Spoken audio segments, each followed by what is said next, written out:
Yes, hello everyone, welcome back to Infinite Flight. Today, we are flying into the great Dubai Airport, OMDB, DXB, and we're going to be in the A330. So, I think the last time we did this was the Honolulu thing. I'm not sure though, we might have flown it another time before that. I don't think we have from memory, but if we have, we might have, but I'm not entirely sure if we have or not. We're flying the Saudia A330 today from Jeddah to Dubai. We're expecting a flight time of just over 2 hours. So hello everyone in the stream. Welcome. Hope you're having a good time. We are going to be getting going pretty much immediately. This is the plane that we're flying, the Saudi plane. We're going to go ahead and get the system booted up. So main battery on APU start. And I've just gotten a text message.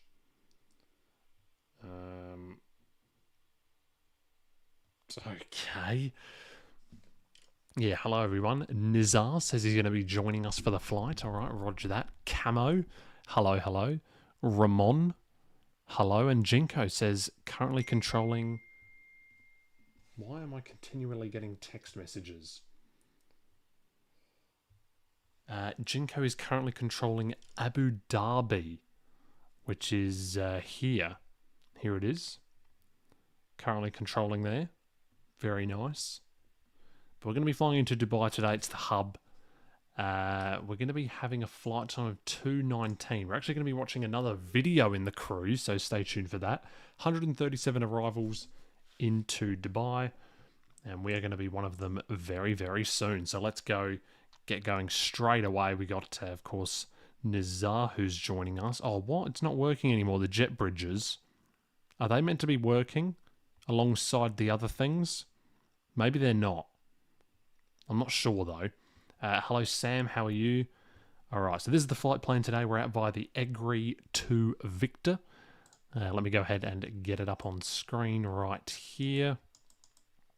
The Egri 2 Victor, here it is.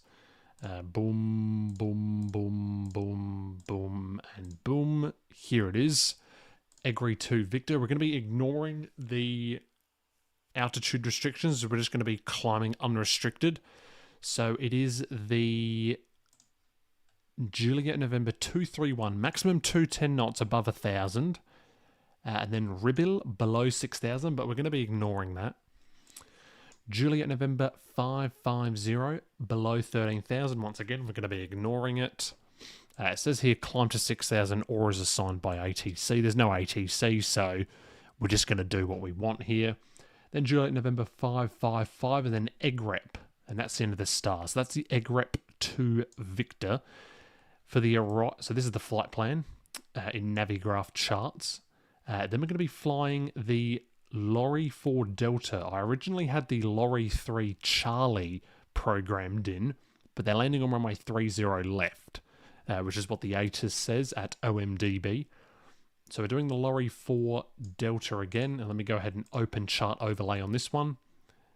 I love the stars at Dubai. They're very, very nice to control. First of all, we got DB, or Delta Bravo 533 at 210 knots. Well, we've got all of these other ones. Well, we got this one here, actually, Lorid at 230 knots. So it's a very slow inbound. Delta Bravo 533 at 210 knots above 8,000. Delta Bravo 528 below 11,000. Then continuing on, Delta Bravo 524 just before we turn to base at 185 knots. Although there is a strong chance that we can get turned before this waypoint here. So we could get turned at 523 or 522, or we could fly the entire thing. I'm not really sure. See, we originally had the 3 Charlie planned for a 30 right arrival, but they're doing 30 left, so... And that was actually one of the recommended arrival procedures on there. So yeah. So there we go. That's the flight. It's going to be a good one. We're going to be watching another video, and I'm not going to forget to turn off the chart screen. Okay, so there we go, guys. That's what it's going to be for today. We got Center Online. Looks like we got full ATC services here. We got Driss Cannon Center. We got Leicester Xavier on ground and tower. Oh wait, someone just went offline. left directs on approach. So let's go ahead and disconnect all of this. Attach the tug. Beacon light on. And we're going to get going right now. How long is it? 2:19. 2 hours 19 mins. So it's sort of a short one, but we'll be watching a video, which will make it even shorter. We're watching a video, it goes for 1 hour. But the flight goes for 2 hours 19. So I'm going to turn up the volume, forgot to do that. Looks like we got no one here apart from the person next to us. Actually, we did have an Emirates plane land here a moment ago. Departing runway 34 right, yes. Okay, parking brake off, push back. Here we go. Alright, pushing back here in the A330. I do like this plane, it's very good. Let's take a look at the takeoff speeds for today. Flap 1 plus F departure. Okay, what? Rotation speed of 132. That doesn't seem fast enough, does it? Alright, engine 1 startup. Well, we're not very heavy, actually. We've only got a... Well, we've got a 55% load. Oh, wait, that's because of the cargo. I'm an idiot. I need to change the cargo, actually, once I stop the pushback. Because there's probably double the amount of cargo that we're meant to be having on the plane. We're only meant to have 7.8 tons of cargo on board. So, oh, we've got another person here joining us. So we could be having a flight of 3, which would be cool. Now, I'm going to start turning now. Just to give this guy a bit more room. So yeah, it should be a pretty simple taxi. Just simply going up and then down like that and then take off. Alright, so we've got engine 1 starting up here. Very good. Alright, there's engine number 1, engine number 2.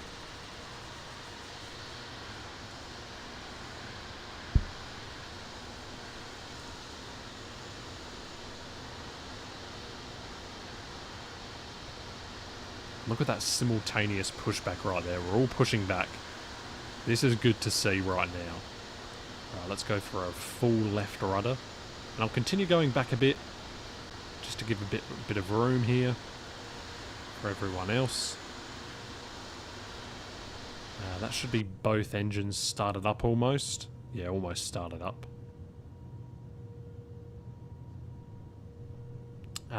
So yeah, this airport was actually made by Hadi, I think. Oh no, never mind. It was made by Adam Callow, Hadi, Nico, and Royal Jordanian, who is actually a former Infinite Flight personality, I guess you could call him. He was an ATC supervisor before he eventually departed from us. Right, I'm going to go ahead and stop there. That should be good enough. APU to off. Okay, that should be enough room for everyone.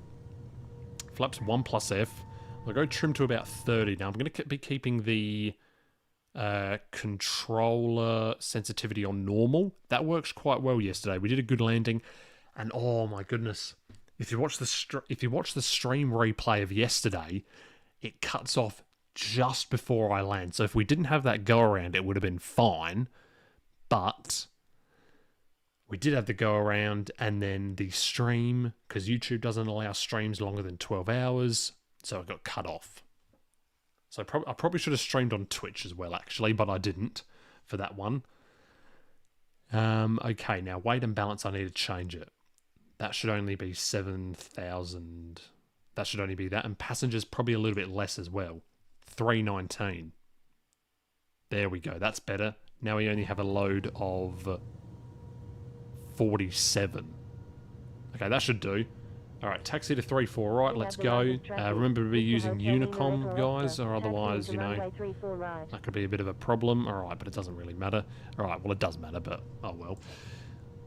Okay, is everything working? I think it is. We don't need photo gallery open. Alright, let's go. Spoilers armed. Are we going?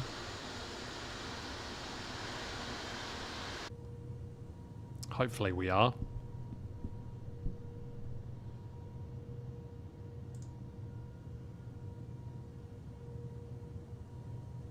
Let's go. Let's start moving. Abdulaziz traffic. November 307 Quebec Bravo. Taxiing to runway 34 right. Alright, here we go. Oh, my eye is hurting. Jin Abdullah's traffic, Saudia 195, taxiing to runway 34 right. Alright, off we go. So a 47% load, that's not really a lot, is it?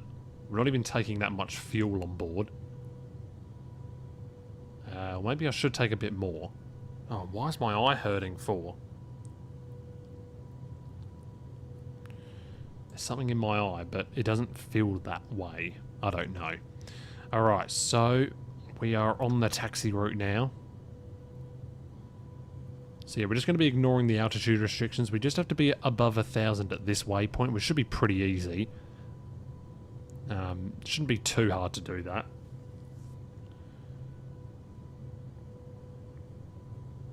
And what is it? Maximum 210 knots. I think it said. Is that what it said for that one? I think so.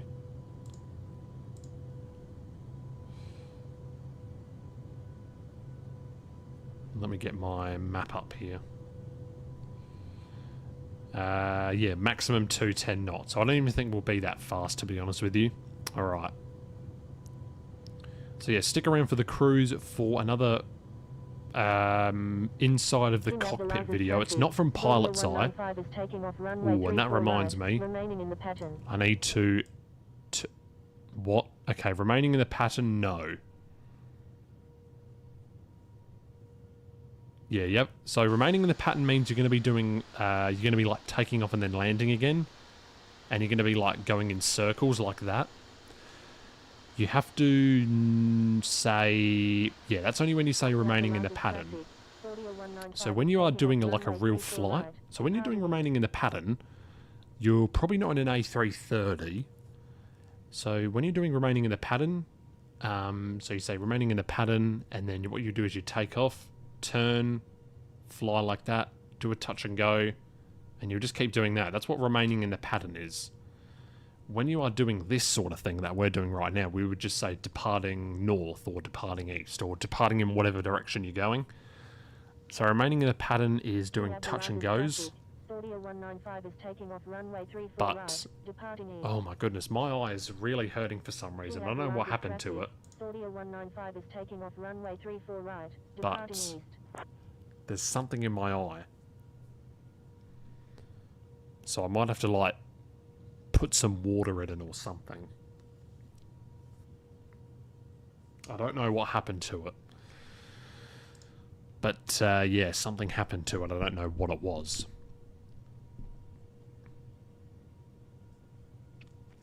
Alright, so everyone's about to take off here. This is jolly good. Gonna have a nice little flight of 3 here, which would be nice. I'll hold short of the runway so everyone else can take off. I'm going to do a quick calibration test. Now, I think I've actually figured out the reason why the flight controls go inverted. I think I've figured it out, guys. And I'm going to tell you it once we take off. I think I've actually figured out the reason why it does it. Now, I'm going to adjust my microphone because I'm going to adjust it so it's above my head like that. Doesn't that look better? Doesn't that look a bit better, guys? Well, it's actually going to help me see properly. Well, hang on a minute, actually. Like that. There we go. That's better. So now I can actually look at the flight properly. Can't join, the internet's down. Alright, that's alright. No worries. My internet was also down a couple of days ago.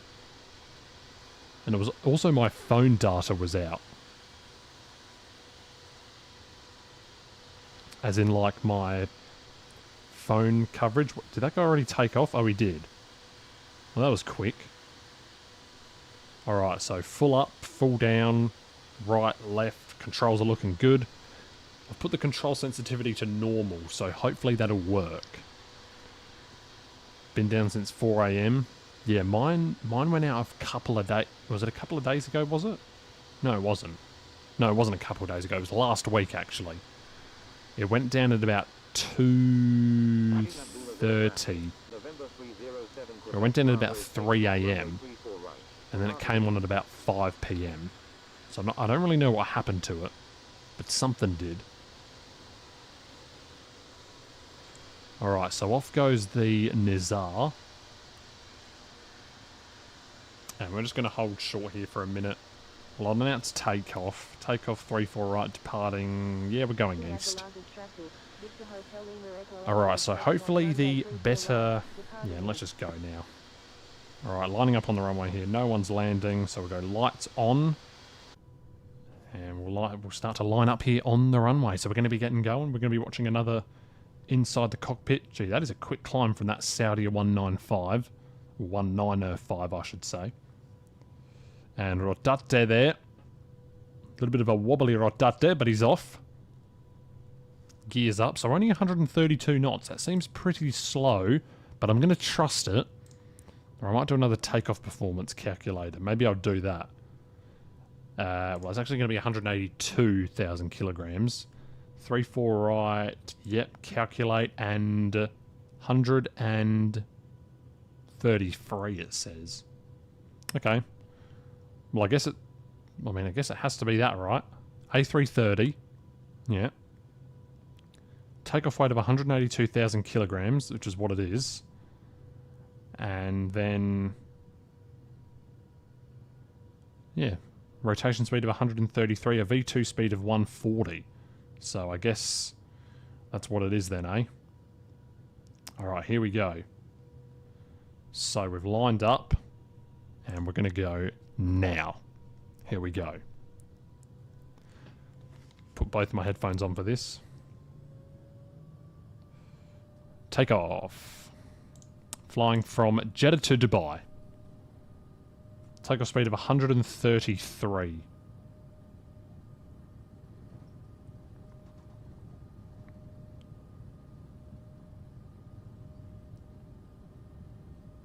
Hundred knots.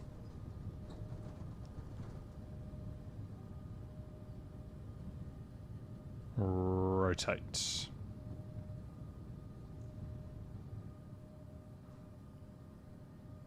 Ooh, okay. Gear up. I'm not used to this sensitivity. I'm not sure if that was a good takeoff or not. We got a bit blown out to the left a bit. Okay, yeah, this sensitivity is... I am not used to it.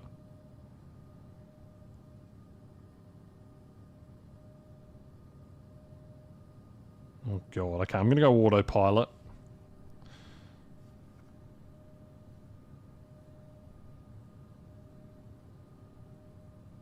Why is it wobbling all the time? Alright, so 1,000 feet, that should be pretty easy. Yep, there we go, 1,000 is done. Alright, well there we go, there's a takeoff. We've officially departed. It was a bit of a wobbly one, but that was with the new sensitivity.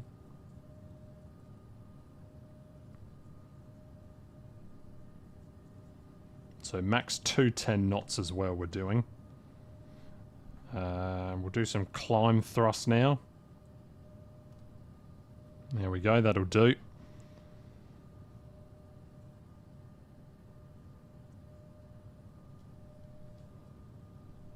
Okay, yep, LNAV on. I'm just going to ignore all the restrictions. We're going straight up to 39,000 feet.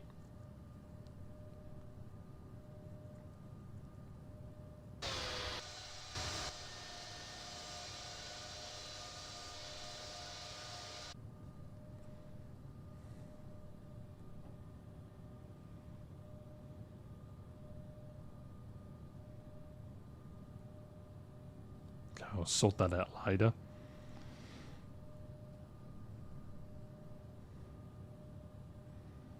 Well, off we go.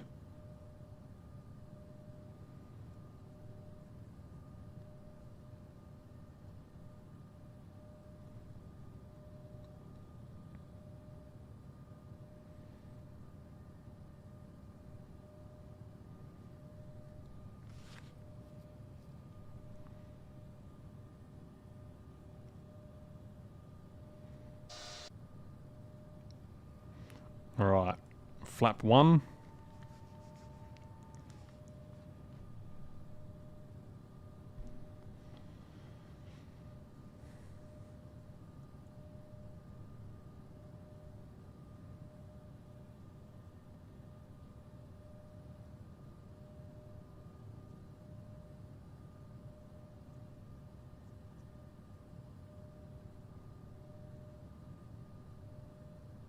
Go ahead and tune out of the Unicom.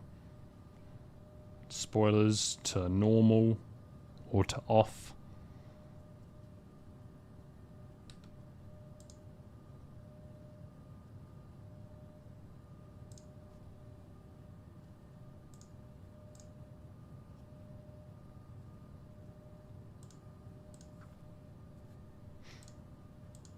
Alright. And we go flaps up now.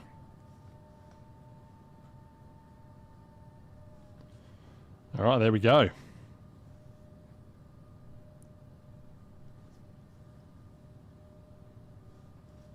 Beautiful. So we are on the way, officially.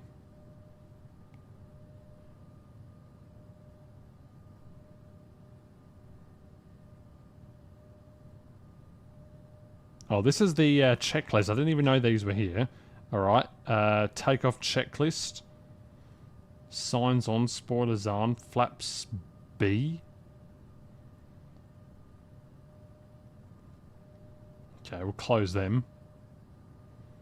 There we go. Ooh.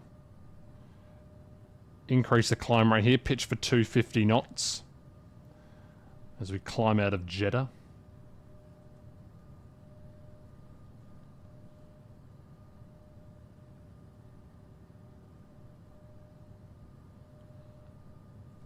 Alright, let me fix this up here a bit.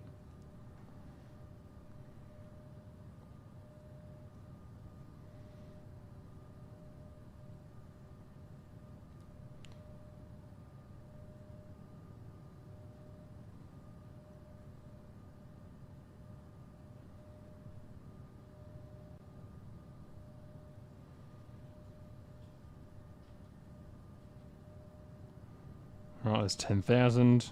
Just going to bring this back down. Okay. So, cruising speed today, 0.8. 0.81 Mach.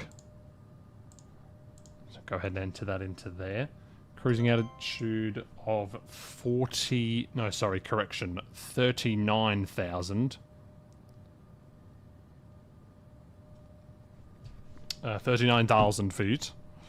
So cruise out 39,000. ETA, that's going to be 2 hours and 20 from now. So already 5 minutes into the flight. So that means...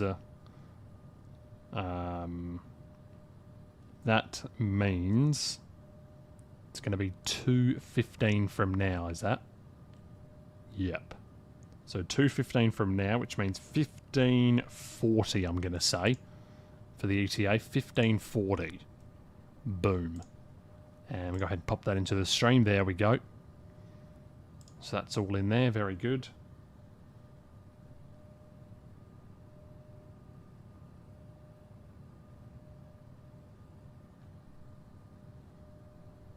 Bring the climb rate down a little bit again. So we're looking for about 304 to 5 knots for the speed. Go for some scenic views here on the climb. Very nice day today. Have I got clouds on? Oh yeah, I do. Got the clouds on. 60 FPS really does drain the battery a lot, doesn't it? I was at 100 when we started, and now I'm at 85. So it does bring it down quite a lot. Quite substantially, I should say. It's a good word to use. Let's see what's going on in the IFATC chats. Not much is happening. Oh, someone's opened that airport. Okay. Got a go around happening right now at OMDB. So yeah, if you want to join IFATC, just simply go to the IFATC schedule page on the community. And yeah, there should be a section at the bottom that says how do I join IFATC? Just follow that and then you'll be able to join. It's as simple as that. You can go through, we go through a recruiting process and then either you do training or you can do the test straight away.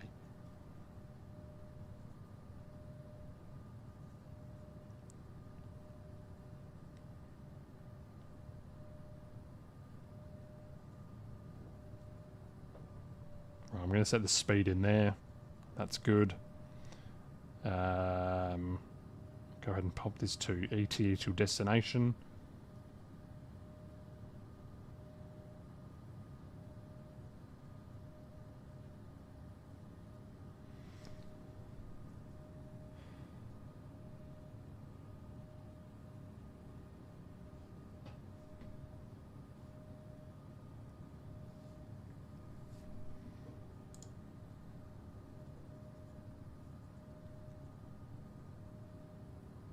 Oh, yep, probably should do landing lights off.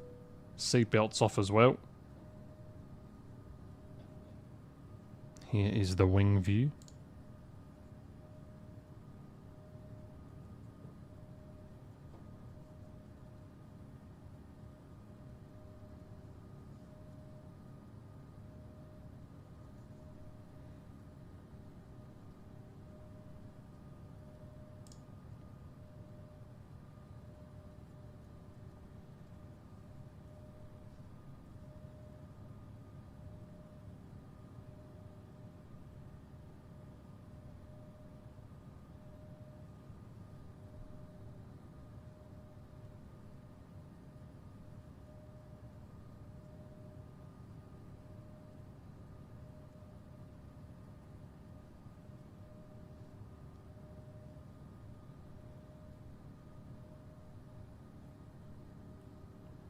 Alright, so once we get up to cruise, which will be...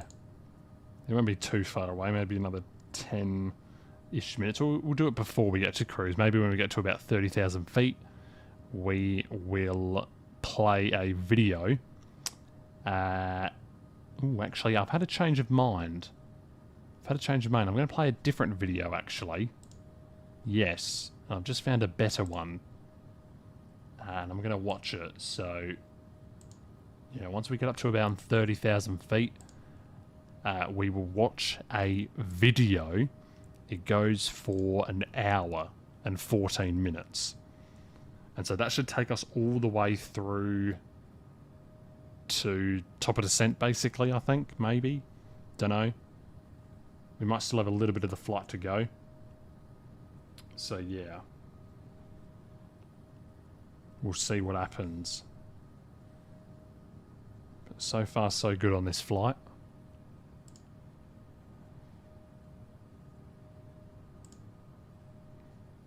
I don't really need Navigraph open anymore. I'll close that. I'll put the scenic views back on, and I'll go ahead and get rid of this interface so we can fully enjoy it. There we go.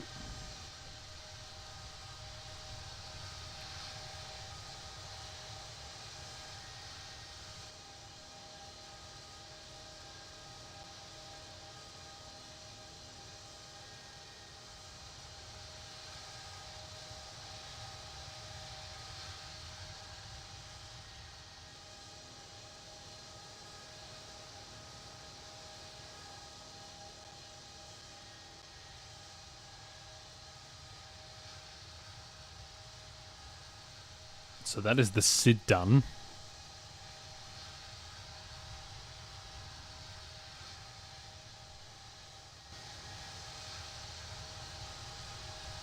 I think that's going to be one of my favourite scenic views.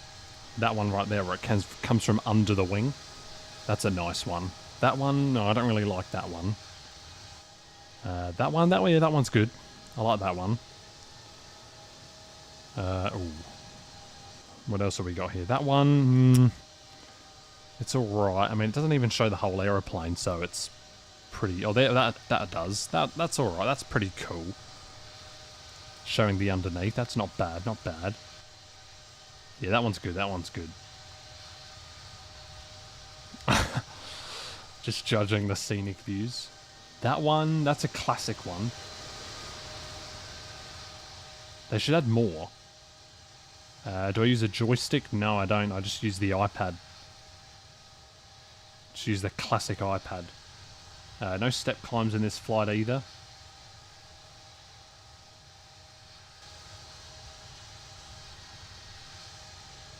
Just straight 39,000 feet for the entire flight.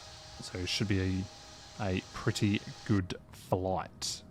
We're about to be through 27,000. There it is, 27,000 feet. And you know, I'm gonna whack on the video now, I reckon. Yeah, I'm gonna whack it on now. It is Air Canada Boeing 767-300ER cockpit, Toronto to St. Martin, which is that classic airport in the Netherlands island, I think, of something. I don't know what it's called, actually. It's over here. Where is it? It's TNCM, I think it's called. Whereabouts is TNCM? Does anyone know? Oh, it's up here. Here it is. St. Martin, Princess Juliana. That's where they're flying to, that classic airport with the runway 10 arrival where it goes over the beach. You'll see it in the video what I'm talking about. So yeah, that's what we're going to be watching. Next one from Jaipur in an Air India aircraft. Probably, well, it depends on what the ATC schedule is. Usually I like flying into the ATC schedule airports, which tomorrow is going to be Denpasar. Oh no, it's going to be Jakarta. So we're probably going to be doing a Jakarta flight. And then tomorrow is Cairo again. We already had Cairo like a few days ago. Ooh, Friday's going to be Athens. Actually, I'm looking forward to that. Oh no, it's going to be Istanbul, isn't it? I don't really like Istanbul, but I'm going to fly to Athens on Friday, I think. Alright, so we're in the Mach speed zones. There we go. Mach 8.1 has been reached. I'll go ahead and climb at 1,000 or 1,200 feet per minute for the rest of the climb. And then, yeah, let's go ahead and watch the video now. So this is a 1 hour and 14 minute video. We're just going to be watching it as we did yesterday with that other thing. So yeah, so here it is. Let's play it right now. Here we go. Welcome to Air Canada's flight planning facility in Toronto. My name is Captain Jim Adam, and I'll be your captain on our flight to St. Martin today on the Boeing 767. Joining me is First Officer Russ Berry. So this is inside the cockpit. And what basically we've done is we've got our flight planning information up here on the computer screen, and we can run you through some of the basics of what we're going to do here today. The flight planning system is supplied by, we contract it through Lufthansa. It's Lufthansa Integrated Dispatch Operation, LIDO. And our flight today is 1244. It gives us the name, captain's name, captain's employee number, the FIN number of the aircraft. So it's a 767-300. That's what the 763 designates. FIN 633, that's our civil registration, and our cell call code for HF operations. Fuel factor is every aircraft has a slightly different fuel factor, just different burns on different aircraft that the flight management computer adjusts for. And then dispatch contact information. We have a couple of minor items that are unserviceable today that they put at the top of our flight plan. So we have the in-flight entertainment system. Click has some nav button. problems. What? The entire I've already got entertainment nav system on. is in ops, so some of the folks may not be too happy about that. Quite often, though, maintenance can have that rectified before we depart. So we'll see what the status of that is when we get down to the aircraft. The planning summary, this gives us the overall view of the flight. So cost index 0, which means we're at long-range cruise for this, flying at 33,000 feet initially, flight level 330. Trope height at top of climb, that's a tropopause height, is 33,000 as well. Temperature deviation, average for the route, +3. Component, +25 is the average. The great circle distance is 1,754 miles. And the distance on our flight plan route is 1,862. En route time, that's wheels off to wheels on, is 411. And the burn is 19,600 kilos. So this is our flight plan route. We're going to come off Toronto's 24 right. And 444 knot true airspeed initially at 330. And Leicester 8 SID. And these are the waypoints we'll be flying over on the way down. We head over a few checkpoints here to exit the coast at JFK, and then we pick up one of the, we'll be in what's called Waters Airspace, the Western Atlantic route structure. So they have airways in this area. So Lima 461 is the first one down to Lind, and then King, Kiner 461 over Bovik, and that takes us right down to PJM and then down to our destination of St. Martin. And you get a quick peek at it on our LE chart here, just to see where we're going to coast out. This is the JFK area up in here. And then we come down, we enter oceanic airspace at King, and then over Kiner, Bovic, straight south on this L461. These tracks are similar to the North Atlantic track system, but they're only 50 miles lateral separation as opposed to 60. And this is Bermuda here. We'll fly just to Beam Bermuda, and then south from there down into the Caribbean. The planned fuel for the trip is our taxi fuel out of Toronto is 400 kilos, which is 17 minutes. The burn to St. Martin is 19,600 kilos today for 4 hours and 11 minutes in the air. Doha to Auckland is extra probably a fuel, bit too far type fuel is, for me to 9 fly. minutes, which is 600 kilos. Our alternate is Antigua, which is 25 minutes away and a 2,000 kilo burn. Final reserve, we need 30 minutes over destination of final reserve fuel. That's 1,900 kilos. And today we'll be tankering down to St. Martin. And we tanker the fuel down because it's a little cheaper to carry it down than it is to actually uplift it in St. Martin. So we have 12,000 kilos, which will give us 2 hours and 34 minutes of extra fuel. So the block fuel we're looking for from the refueler in Toronto is 36,600 kilos. This aircraft will hold about 77,500. So we've got lots of room for extra fuel if we need it. And this FOD is our fuel over days destination at St. Martin, 16.6, which is 3 hours and 38 minutes of fuel remaining when we hit our destination. The operational impacts is basically a little reference tool to give us differences in burn for climbing or descending altitudes. If our weight goes up 1 ton, for example, it would cost us an extra 100 kilos. Down 1 ton, it would be 100 kilos less. And then the difference is, that's the difference in flight level. If we go up 1, it'll be 300 kilos more, and down 1, it's 100 more. And then the cost index of 200, which would be a high-speed cruise, will cost us 500 kilos. So it gives us a reference if we change any of the parameters on the plan. So we just roll it over here, our times. This is basically our estimated out, off, on, and in times in GMT and local. And our block time is basically pushed back to parked, and 4 hours and 33 minutes today. The sched is 4:30, so we're very close to sched. Weight to the aircraft, basically this tells us we're on flight plan release number 1. 201 passengers forecast on board. Our zero fuel weight, the max we can carry today is 128.5. We're forecast at 112.9. Fuel, max I could carry is 51.8, and that's because we're landing weight limited. This was the L on this number down here. So we're limited to 51,800 to meet our max landing weight of 145,149. So 145,149 kilos. Takeoff weight is 149.1, and the max takeoff weight will be 164.7. And our forecast landing weight is 129.5. And that's our max landing weight, as I mentioned, 145,149 kilos. So when we have the fuel boarded, we'll fill it in here. Terrain check, there is no terrain issues on this route over the Caribbean. For flying in a mountainous area, it would come up with the information down there. And this part gives us our max oceanic entry. It will be flight level 390. That's the highest altitude we can get to based on our flight plan data. And then these are the various waypoints on our route headed southbound. And it goes on for a number of pages here. There's a number of waypoints down there. And taking us our bottom line over our destination. Guys, I was trying to kill like a little fly that was in my room when I threw that. And the minimum when I fuel threw on that board shirt. would be 4,000 kilos. Forecast winds aloft are all shown here for the various waypoints at various altitudes. So if we change altitudes or for planning purposes, we can enter this information in the flight management computer, come up with predicted fuel burns and times. And this is our ICAO flight plan. We cross-checked that against the original route. We've done that already, just to make sure that the filed route is the same as what Lido is using for the flight plan route. This is the weather package for the trip. So basically it tells us that that's our pushback time, 15:45 Zulu. That's our forecast arrival time of 2015 Zulu. And the Toronto weather currently out there right now at 13 Zulu is 4 miles in light snow and 1,000 broken. So we may have to spray, may not. Depends on whether it's sticking to the wings or not, but it is +1 degree out there. So spraying is a possibility. This is the FT for Toronto. And then Toronto runway reports here for runway 24 right we're forecast on is 10% bare and damp and 90% bare and dry. St. Martin, We have an excellent forecast down there. Our arrival time falls in this bracket here, so we've got a good wind out of the east, which is favorable for the runway down there. 090, 14 gust 20, which is excellent, almost right on the nose. 6+6, better than 6 miles visibility.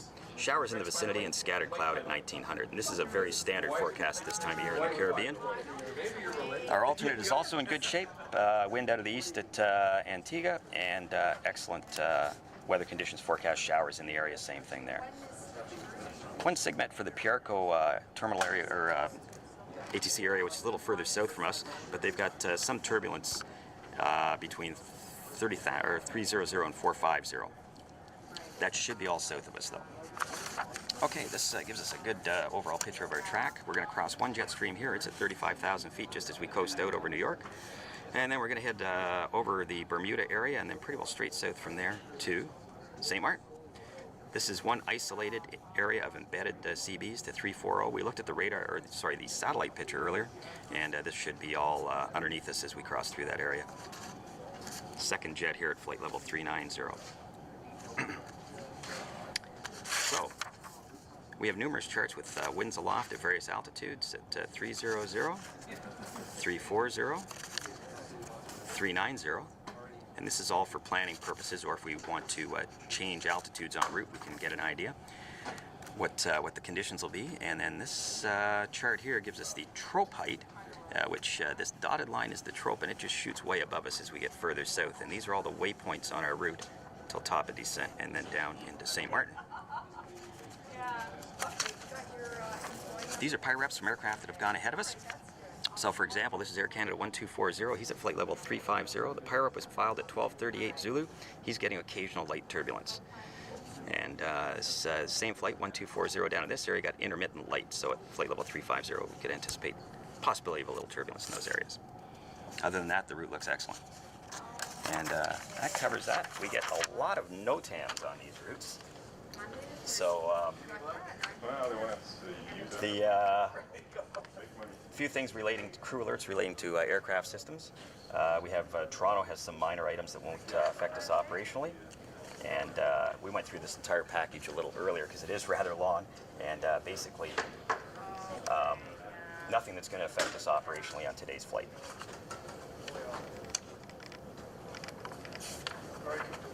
It gives us NOTAMs for each FIR we fly through as well too, which can be rather extensive. So we take an overview of the whole thing and make sure there's nothing that's going to affect us. We're just going to pull up some satellite pictures of our proposed route. So we go into international satellites, and I have the tropical Atlantic picture here that was taken at 1400 Zulu, or 9 a.m. local time this morning. So that picture is 15 minutes old. Our route will come down in this area here. That's the weather band we had looked at on the chart a few minutes ago. And once we're south of that, it's clear sailing all the way to St. Martin, which is right in here. Nice day for flying. So that pretty well finishes up our flight planning for today, and now we'll head on down to the aircraft and take it from there. Hello again for everybody at Just Planes. It's Captain Jim Adam and First Officer Russ Berry back with you on board our Boeing 767-300 series. Just going to start into our cockpit check for flight 1244 to St. Martin. So Russ has been busy just doing some of the preliminary initialization work on our flight management computer, and I'm going to go ahead and get things going on my side. So we check a few things when we first get up here. We want to make sure there's no foreign objects blocking the rudder pedals. We check our IRSs are in the nav mode and they are aligning. Actually, we've got them fully aligned at this time. And seats all adjusted. Park brake is set. We want a minimum of 1500 PSI on our accumulator. And we check a couple items on our flight management computer. So Russ and I will do this together. So we're showing 767-300 series with Pratt & Whitney engines. Air Canada has two types of engines on their 767s. We use Pratt & Whitney 4060s or General Electric CF680C engines. So database is AC4, which is a code for a 767 database, effective till February 9th, 2012. The fuel factor that I mentioned up in flight planning, the burn adjustment for this particular aircraft is +4, which is correct. And we go to our position init to make sure that the airplane knows where we are. So Russ inputted gate 179 in Toronto. And you got your chart handy there, Russ. I'll read the coordinates off for you. So what we put in was north 43406, west 079367. Perfect. Okay, and that's all set and initialized. So our time check, I've got 15:14 on my side. All the times are good.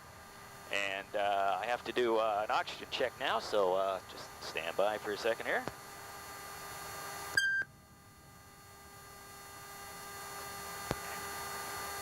Ground to flight deck. Anybody there?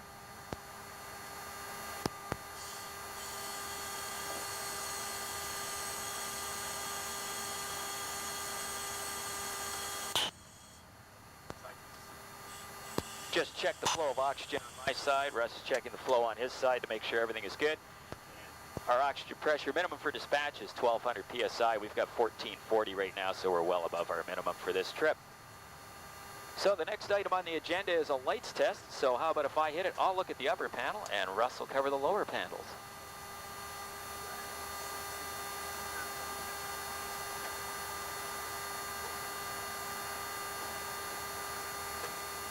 It's good here, and the back panel is also looking good. Okay, so now we go with a geographic scan of the, starting on the overhead panel on the left-hand side, and I just work through to make sure all the switches are in the proper position and annunciators are where they should be for our flight. HF's both up here. We make sure we've got a little static on the HF. First flight of the day, we do a couple of additional checks. We do a standby power check, so I put it on the battery. Showing the battery is discharging, the aircraft is powered on standby power. Back to the auto mode. This is our electrical panel here. Auxiliary power unit. The cockpit voice recorder, we hit the test button. There's a little indicator that moves up into a green band. It should sit there for 5 seconds.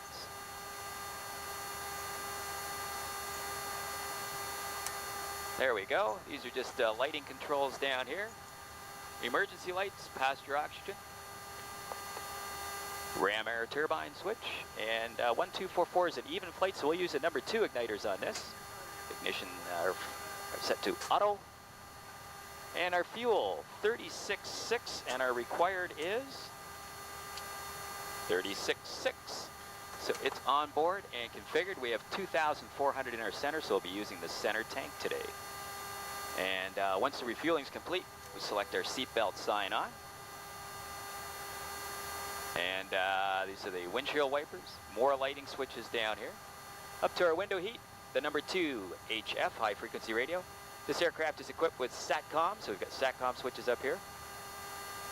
And this is for cabin call, talking to various stations in the cabin of the aircraft. Passenger signs, the cabin altitude control, it's all looking good. And we're about 14 feet or so down there, I believe. Hey, Jordan. And we're in auto 2. Even flights, we go auto 2. Odd flights, we go auto 1. Cabin altitude, diff pressure, cabin rate, all indicating good. Various other annunciators for equipment cooling bay. And then our air conditioning panel, pneumatics and air conditioning. And did we have an air hose hooked up out there? Okay, so what I'll do, I'll select auto and 1 recirc fan on then. Cargo heats are on. Temperatures in the cabin all look good. Standby. The checklist, then we come across our upper panel here.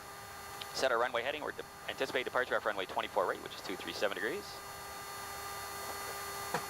And then annunciator lights down in here, standby engine instruments, and then we do a check of our ICAS. That's the engine indication and crew alerting system. So basically right now, these are all normal indications for a shutdown aircraft. And we cleared out that way we're aware of any new indications that come up. We need a minimum of 10 quarts on this aircraft. Right now it's showing 23 and 21. And over status, we check our hydraulic quantities are all well above the minimum. And the oxygen pressure, as we mentioned earlier, is good. Brake temperature gauges come up down on the lower right-hand side there. Aircraft has been sitting quite a while, so brake temps aren't an issue. If it had come in on a short turnaround and they used excessive braking, we'd have some high temperature indications there. So, these are your flap indicator, alternate flap switches, landing gear. Down to our ADI controls. I have -20 here, Russ. And park brake is on, and I've got 2 units on the trim. Radar control panels down here, VHF radios. My audio selector panel, all in good shape. And we'll do a fire test here. So the first thing we check is the wheel well fire. So I hit the test, and we get the two warnings and the wheel well fire enunciations on the ICAS. And then I hit the cancel, and now we'll also check the engine fire indications. And we should get 12 lights.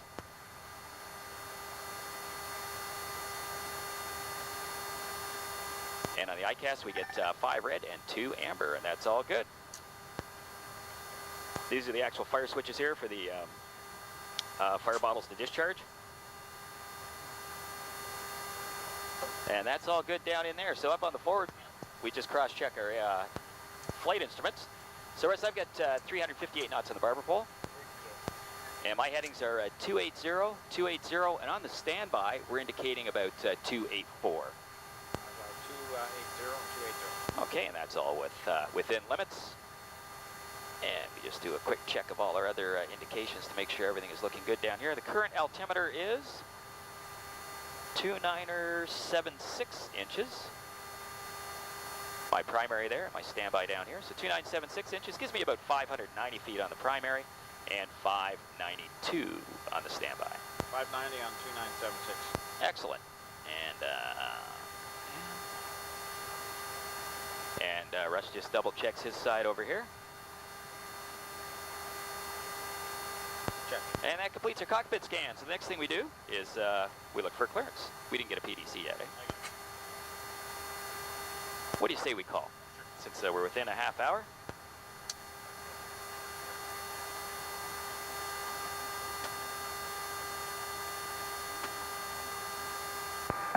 Toronto clearance. Delivery to Air Canada's 1244 Heavy on gate 179. We have information Alpha, but no PDC. Good, Air Canada 1244 Heavy. No PDC because the routing changed all the way to Hancock near New York there, so you'll have to read it back. Advise ready. Are you ready? Go ahead for Air Canada's 1244. At 1244 Heavy cleared to Saint Martin via the Leicester 8 departure. The routing now is Bulge intersection, Bravo Uniform, Lima, Golf Echo, Victor 252, Golf Echo Echo, direct X-Tall intersection, Echo X-Ray, Tango Oscar Lima, direct Hancock, which is Hotel November Kilo, and then your flight planned route, runway 24 right, squawk 2236. Air Canada's 1244 cleared to Saint Martin, and it's the Leicester 8 departure, Bulge, Victor 252 to Golf Echo Echo, direct X-Stall, direct Hancock, flight plan route, squawk 2236, departing off 24 right, Air Canada's 1244. At 1244 Heavy, read back correct, and do you know if you require de-ice? We will require de-icing Air Canada's 1244. 1244 Heavy, thanks. Have a good flight, de-icing noted, and apron 12207 ready. 2207. Okay, that all sounds good. Just a minor change in our route, and Russ and I will modify the flight plan. And I've got the transponder squawk in here of 2236. And how about if I read it off and you load it up? So we're going off of the 24s. It's the wrong way. So what do you say we put in a 3,000 foot acceleration height, doing an NADP1 noise abatement profile, getting us up quicker so we can get our turn on route. And for the flex thrust, going to be a little damp out there. Okay, Russ, let's go with 44 degrees and see what we get there. We had the wet data. If we've got any snow accumulating out there, we'll get the quarter-inch slush, but I think we're okay right now. And, okay, so 44 comes up at 1.48. So the flight management computers worked out our assumed temperature of 44 degrees, reducing our thrust down to 1.48. Full thrust is not required on this takeoff. And the speeds will be V1 146, VR 150, and V2 156. So now we set our bugs. So I've got V1 146, that's our takeoff decision speed. 146. VR 150 is our rotation speed. 150 for the And V2 is 156, which will be our speed we'll be targeting if we have an engine failure. 156. And then what we do is we check that versus a little chart on the side here. Russ, I get 188 and 228. Okay, and that's for our flap retraction schedule. And then we hand the takeoff data over to the first officer. He cross-checks to make sure we've used all the correct numbers. And our refueler is here, Russ, so I'll just do a quick check for him. Okay, we just had a little discussion with maintenance regarding a problem with our in-flight entertainment system that we talked about in flight planning. And our Toronto maintenance crew did an excellent job on rectifying the problem by changing a server here in Toronto. So it's now just in the process of downloading to the other two servers on board, so we should have in-flight entertainment for the folks. So we're going to brief the Leicester 8 SID out of Toronto.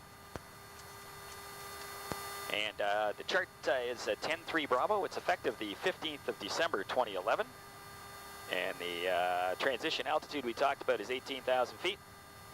100 mile safe altitude is 4,900. The highest quadrantal here is 3,100 off to the east of the Toronto VOR. And Leicester 8 approved here. And off runway 24 right. Unless otherwise assigned by ATC, climb on a 237 heading.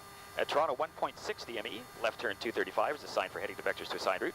Maintain 5,000. So I'll get the 5,000 in here. And that routing should be in our FMC. We've got the departure, 237 heading, and then to 2 miles, then a 235 heading.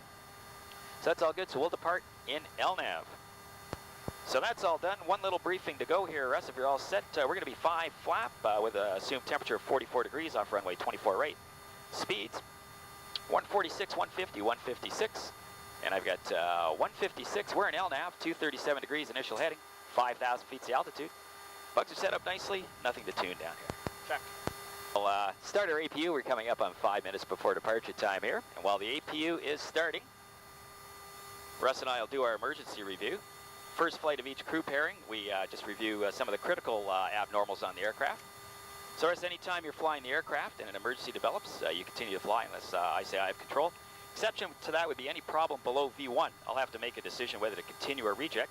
If the decision is to reject, I'll call it and immediately retard the thrust levers to idle, disengage the auto throttles, observe or apply max braking, speed brake lever up, and maximum reverse consistent with conditions. No speed brakes up or no speed brakes, monitor your actions.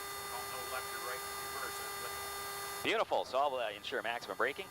Max reverse consistent with conditions until stop. Set the park brake if required. I'll call for the applicable drill or checklist. I'll complete the drill or checklist as required. Call 80 and advise ATC. Very good. So if an immediate evacuation is not required, all PA remain seated, remain seated. If urgent communication with the in-charge flight attendant is required, it's in-charge flight attendant call or report to the flight deck. And if an evacuation is required, we'll call for the checklist passenger evacuation. I'll advise ATC of the situation and we'll read and do the passenger evacuation checklist. Excellent. So I'm flying the first leg, so we'll say I'm at the controls. We have an engine fire or failure at or after V1. I'll continue the takeoff and rotate normally at VR. Okay, I'll identify and cancel any warning, and when I see positive rate, I'll call positive rate. Okay, and I will call gear up. I'll move the gear selector lever up and turn the auto throttle switch on. Beautiful. So at 400 feet AGL, I will call LNAV or heading select to fly the departure procedure. I'll ensure LNAV is engaged. And above 40 feet AGL, minimum V2, I'm going to call for an engine fire drill. Okay, when we're above 400 feet, I'll check the ICAS, and if it's the left engine that's on fire today, we'll call left-hand thrust lever. So I'll confirm the correct thrust lever, and I'll call idle. Move the selector to idle and place my hand on the left fuel control switch and say left fuel control. I'll confirm the correct fuel control switch, call cutoff. I'll move it to cutoff, put my hand on the left fire switch and say left fire switch. And I'll confirm the correct switch, call pull. I'll pull. If any light remains on in the handle or on the ICAS, I will rotate the handle to the left and say bottle 1 discharge, discharge light on, start the time for 30 seconds. After 30 seconds, if the fire's still going, I'll rotate the handle to the right and say bottle 2 discharge, discharge light on, and hopefully call the fire out. Excellent. So at TOCA, I will call auto throttle arm switch off, bug up, vertical speed plus 200. I'll commence acceleration, fly the command bars, and call for flap retraction on schedule. I'll give you all those selections and retract the flaps on command. Very good. So when the flap's been selected up and the indicated airspeed is VREF 30 plus 80, I'm going to call flight level change, max continuous thrust command center. I'll I'll give you all those selections and we can adjust the thrust normal. Very good. And then I'll call checklist engine fire. Roger, we'll complete the checklist. And if we're returning to land, we'll climb to a minimum safe altitude, complete the checks. If we're proceeding en route, I'll call line select engine out and VNAV. I'll do those selections. And I'll climb to the single engine cruise altitude, giving consideration to the MEA. So one more to review. If we have a rapid depressurization, I'll assume control the aircraft call rapid depressurization drill. Don my mass, communicate on the interphone, captain on oxygen. I'll do the same and say first officer on oxygen. I'll select the cabin signs on. Okay, and while you're doing that, I'll check the situation, the pressurization control panel, and call cabin okay or cabin uncontrollable. Okay, so if appropriate, while you're working on the cabin, I'll PA attention. Flight attendants secure the cabin, passengers take your seats. If you call cabin uncontrollable, I'll call emergency descent. So I'll set the lowest safe altitude, or 10,000 feet in the MCP window. Initiate a turn if required. Select flight level change. Ensure the thrust comes back to idle. Extend the speed brakes to full. And the airspeed, if there's no structural damage, I can go right up to Mach 8.6, 360 knots. Roger, while you're doing all that, I'll turn the passenger oxygen on when required. I'll make sure the seatbelt sign is on. I'll make a PA of my own and say, attention, put your oxygen masks on immediately. And very good. So establish the descent. I'll call checklist, rapid depressurization. when you call for the checklist, we'll silently read all items of both checklists and bring attention to any missed items. After the descent, I'll read aloud and action all non-memorized items. Outstanding. And if it had been an explosive decompression, we'll go into that emergency descent immediately after selecting the cabin signs on. Roger. I'll squawk 7700 and get you an altimeter setting. Call you 2,000 above and 1,000 above your level off altitude. Excellent. Okay, so that completes our emergency review. So Russ and I have to do de-icing today, so we'll get you to pull out the de-icing That is a checklist at lot to normal operations remember. there, please, Russ. That is Take a so quick much to look at what remember we're gonna right do. We're going there. to be going to the centralized de-icing center here and doing an engines on spray. So airframe de-icing engines on checklist, basically talks about consider extending and inspecting the flaps at the gate. The aircraft was fairly clean coming in, so that won't be required today. Advise passengers, after engine start, accomplish the normal after start checklist, but do not extend flaps. We'll advise the crew and passengers, so I'll make a PA effect to that, or PA to that effect. And then once we taxi over to the de-icing center, we'll continue on with the checklist as far as configuring the aircraft for spray, and then once the spray is complete, we configure the aircraft for flight again. So we're both good with that. Check the holdover time if it's required. We may need just type 1 or we might need a type 4 overspray depending on what the snow's doing out here. And ladies and gentlemen, good morning. This is your captain speaking. My name is Jim Adam. Our first officer today is Russ Berry. We'd like to welcome you aboard our Boeing 767 service for St. Martin. Ground crew's done an excellent job of getting all the baggage on board. Doors are all closed and everybody's here, so we'll be pushing back in just a moment or two. After pushback, we'll be making a quick stop at the de-icing center. Just a little bit of snow accumulating on the wings with this light snowfall. After that, proceeding down the runway 24 right and departing towards the southwest, left-hand turnout, heading out over New York, and we'll coast out there, head a little west of Bermuda, and then straight south from that point into St. Martin. Weather down south, excellent today. Light winds out of the east, scattered cloud, and a temperature of 27 degrees Celsius. First Officer Barry will have a little chat with you on descent, give you an update with the latest weather and our estimated time of arrival. I'd like to thank you very much for choosing Air Canada for your travel plans, and we hope you have a pleasant flight. Thank you. Air Canada 1244, give way to an RJ right to left and push tail north on lane 9. Okay, so as per the checklist there, Russ, after we start the engines, it'll be a normal after start checklist. Just leave our flaps retracted. Okay. Roger that, starting engines right and left. So we've got the starter running now. We're looking for about 24% N2 when it stabilizes there. There's our fuel on. This is our EGT here, waiting for 20 seconds for a light off.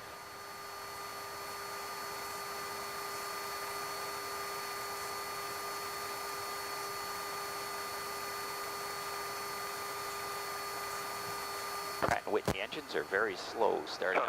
Good morning, Air Canada 1285, gate 174. Okay, we checked the pincer move. Let's revert to answer Air Canada 1258, apron push, tail south. Tail south, Air Canada 1258.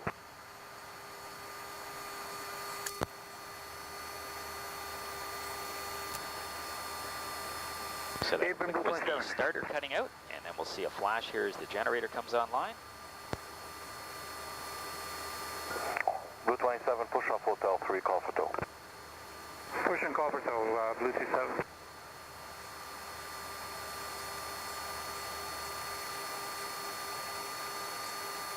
And there's the right engine normal. Let's start left. Delta Romeo 711. Okay, so Russ has got the starter and ground. So there's our N2 is rotating. Apron 27 set. 27, hold to the Delta Quebec. Sure, Delta Oil Quebec, pressure 27. indication. And looks like about 24% will be good. So we select the fuel on, and we get a fuel flow, and we should see a light off here within 20 seconds. And there she goes. Apron Air Canada 900, gate 193, ready for push.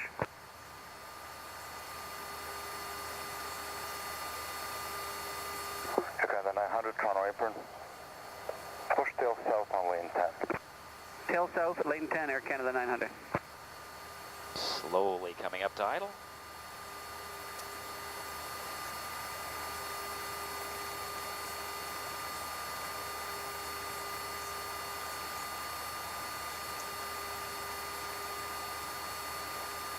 There's our starter cutout.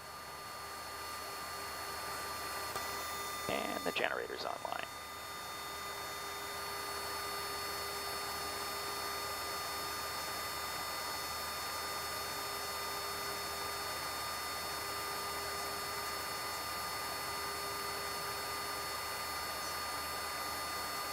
Apron, good morning, Air Canada 971, Delta Romeo to 164 Alpha.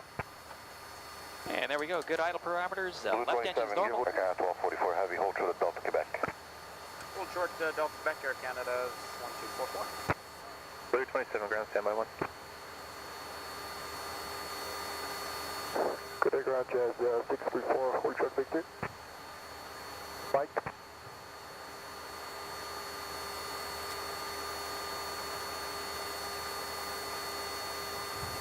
Air Canada 956 over to tower.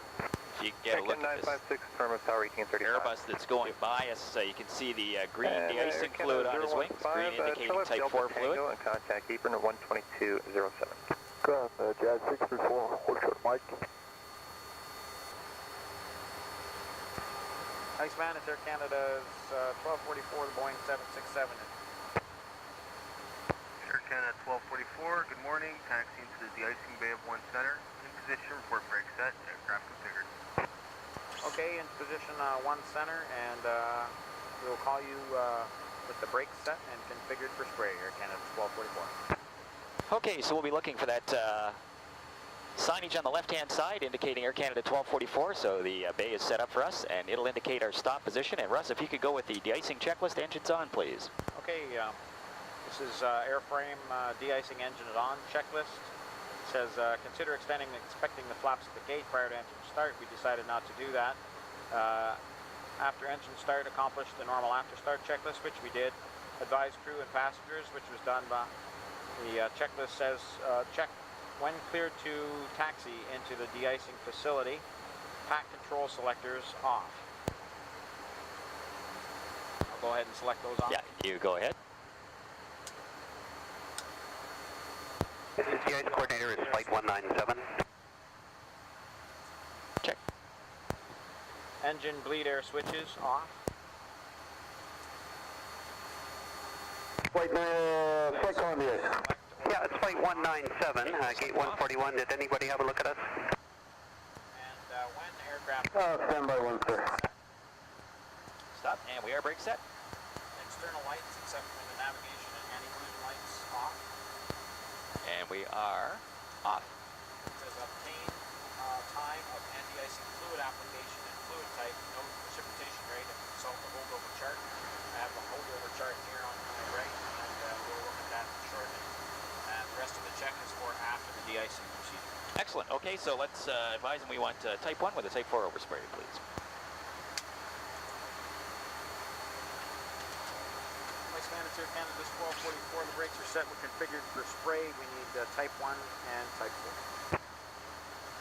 Air Canada 1244, hold your position. De-icing starts now, Type 1 and Type 4. Okay, so what we're checking here is our holdover time, the amount of time that we're good with this de-ice spray before we either have to inspect Explain it or 12, Simmer and come back to Ratchet. the de-icing Hello, bay hello. for another spray.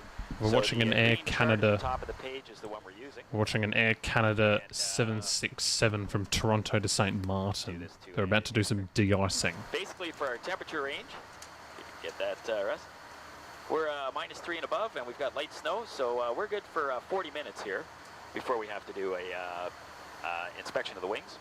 And then at 1 hour and 20 minutes, we'd have to come back for a second spray. That all sounds good to you? Iceman Air Canada 900, due north, Yeah, just a quick overview of our de-icing fluids. Type 1 is basically a de-icing fluid, so it would be used if, say, we had, well, to remove contamination from the aircraft. And it's normally applied hot, and if there was no active precipitation falling at this time, we could just spray off whatever was on the wings with Type 1 and go. Because we've got snow showers off and on now, and we're not sure how long we'll be in the lineup before we go, we've elected to go with a Type 4 overspray. Type 4 is anti-icing, and that keeps the wings clean for a very extensive amount of time. Like, we're good for 40 minutes with Type 4 in today's conditions. So that should give us lots of time to get to the button of the runway and go. Our apron is Air Canada 1244, go ahead. Air Canada 1244, de-icing is complete. De-ice Type 1, anti-ice Type 4, 100%. Holdover at 07. Aircraft is clean and safe from equipment. Continue to hold and contact High Control 3117 for taxi. Air Canada 1244 Heavy, wind 2 and 012, gusting 18, clear takeoff, runway 24 right. Okay, clear for takeoff 24 right, Air Canada's 1244. Okay, if you get all lights there, please, Russ. And the balance of the checklist. Roger.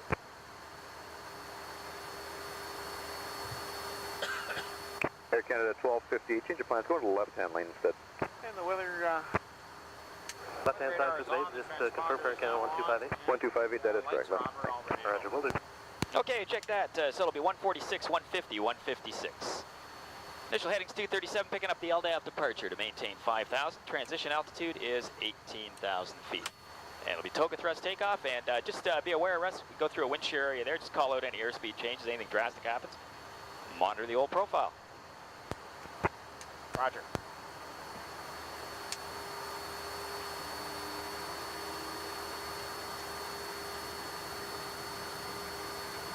And N1.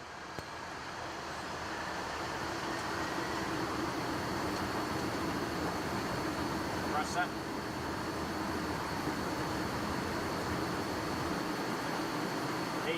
Roger.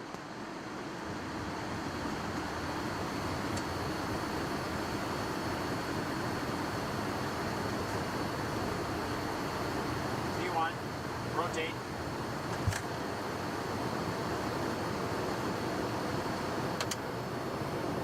Pause the rate. Gear up.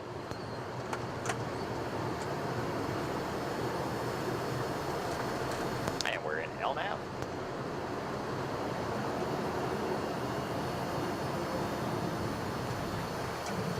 Air Canada 125. It's a pretty high pitch. And we're ready.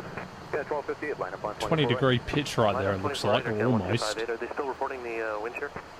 And we're showing EPRL cap band. Let's go. Canada VNAV, line thrust, 124, command encounter set. anything on the way up? Negative at this point. Thank you, Canada 1244, departure 28. Okay, so we'll select bulge up and execute it, please. It is 2700, 5,000. And I'll select LNAV and Canada 1258, roger climb 7,000. start a left-hand turn over to the bulge intersection. Canada 1258.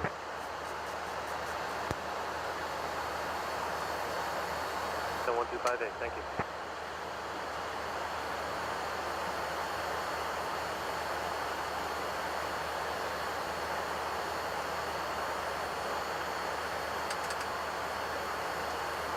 Canada 1244, contact Toronto 133.3. Beautiful. Well, time to get the old Ray-Bans out. And here we are, flight level 200 for 230. 200, 230. Engine anti-ice off, please.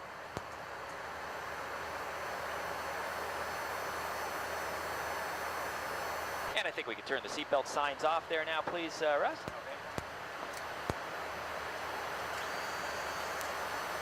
There we go. Another successful launch. Air Canada 1244, Cleveland Center, roger. Leaving flight level 280, clear direct exfall. Okay, out of flight level 280, direct to Extol, Air Canada's 1244. Okay, so the clearance we just got was as we climb through flight level 280, we're just climbing through 27.3 at this time. We're cleared now direct to the Extol intersection. I'll just increase the scale on my map. Just cuts a little corner for us here.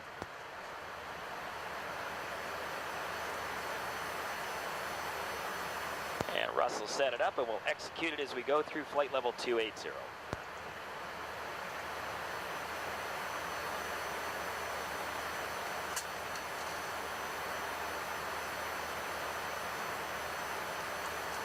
There we go, Russ. We can execute Extol, please. And we're in LNAV, and we're going out of 280, going direct Extol.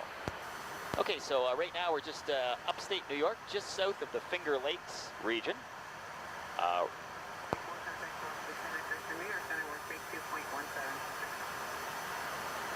There we go. Sorry, we were interrupted by ATC there. So we're just south of the Rochester-Syracuse area, the Finger Lakes in upstate New York. Rome, New York is just off at about our 8 o'clock position. And we're currently about 130 miles north of JFK at this time. 37. Airport out on the left-hand side is called Stewart, also known as Newburgh, New York, and you can see the Hudson River just to the east of it. That's one of our common alternates flying into the New York terminal area. It's fairly close, just outside of where the holding patterns are, so it's an excellent place to drop into if you need more fuel going into the New York terminal area. Canada 1244, New York 125.32. Cactus 1985, contact New York Center 134.32, good day. 3432 Cactus 1985. 235 Delta X-ray New York Center 134.6. Air Canada 1244 Boston Center, roger, good afternoon, and this what? And smooth for Air Canada's 1244. Okay, thank you, it should stay that way. Okay, folks, we're just coming up over New York City at this time, and Teterboro Airport just went under the nose. This is the Hudson River, the first river flowing along here. You can see an excellent view of Manhattan, East River on the opposite side. Okay, LaGuardia just down here, and then if we just go a little bit to the southeast of LaGuardia, we've got an excellent view of JFK Airport. And Newark is just below us at this time. So the three main New York airports in a very condensed area here at New York airspace. And this is Long Island running off to the left here. And difficult to see, but just about 2/3 of the way down the island is Farmingdale Airport, which is an airport we sometimes use on charters taking hockey teams in to play the New York Islanders.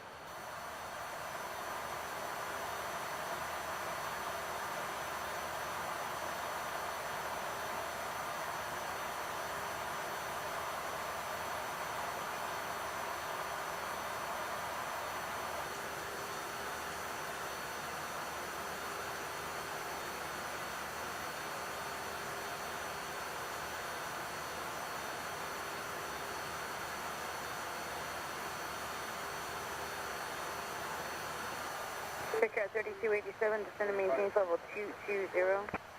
This is flight level TT0, picture 3287.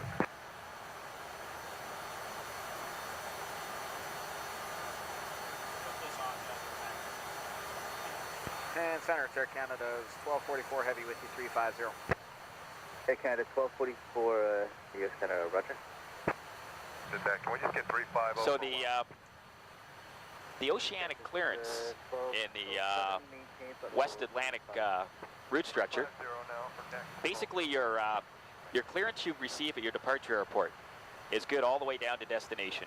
Unlike a Atlantic flight where you have to get a separate overseas clearance for the overseas portion of the flight.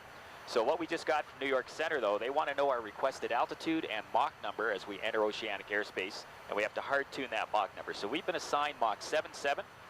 We've chosen flight level 350, which is our flight planned altitude, and we'll be all set. The waypoint he gave us a clearance to is called King, and we can show you on our chart here. And Cactus 1207, you would like to make thanks, Russ.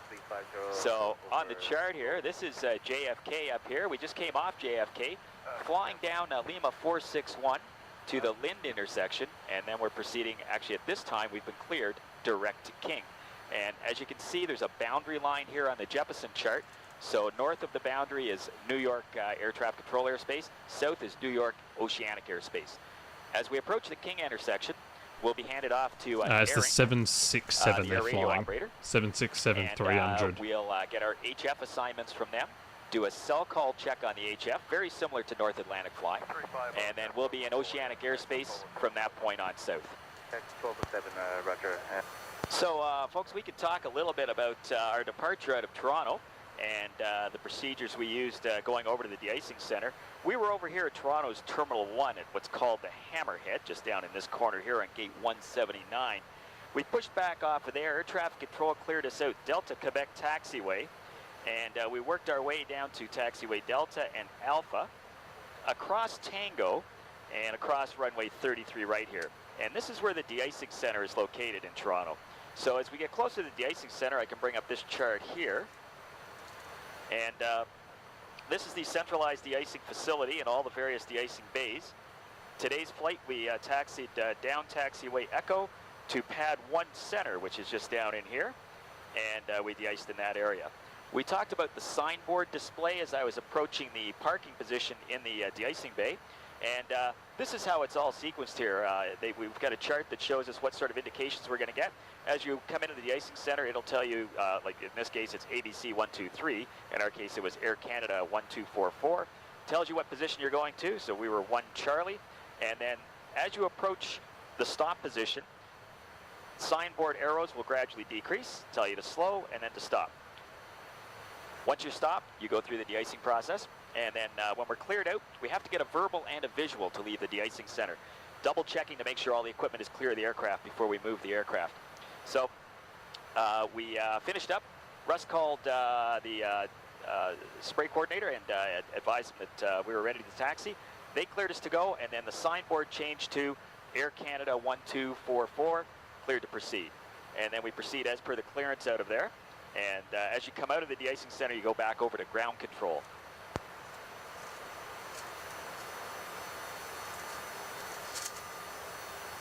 And then our departure here today took us off the de-icing pad, and we did a little trip down Victor here to Mike, over to Delta, and then transitioned on Bravo to Charlie, and all the way out to the button of runway 24 right, and then departed on runway 24 right. The SID we did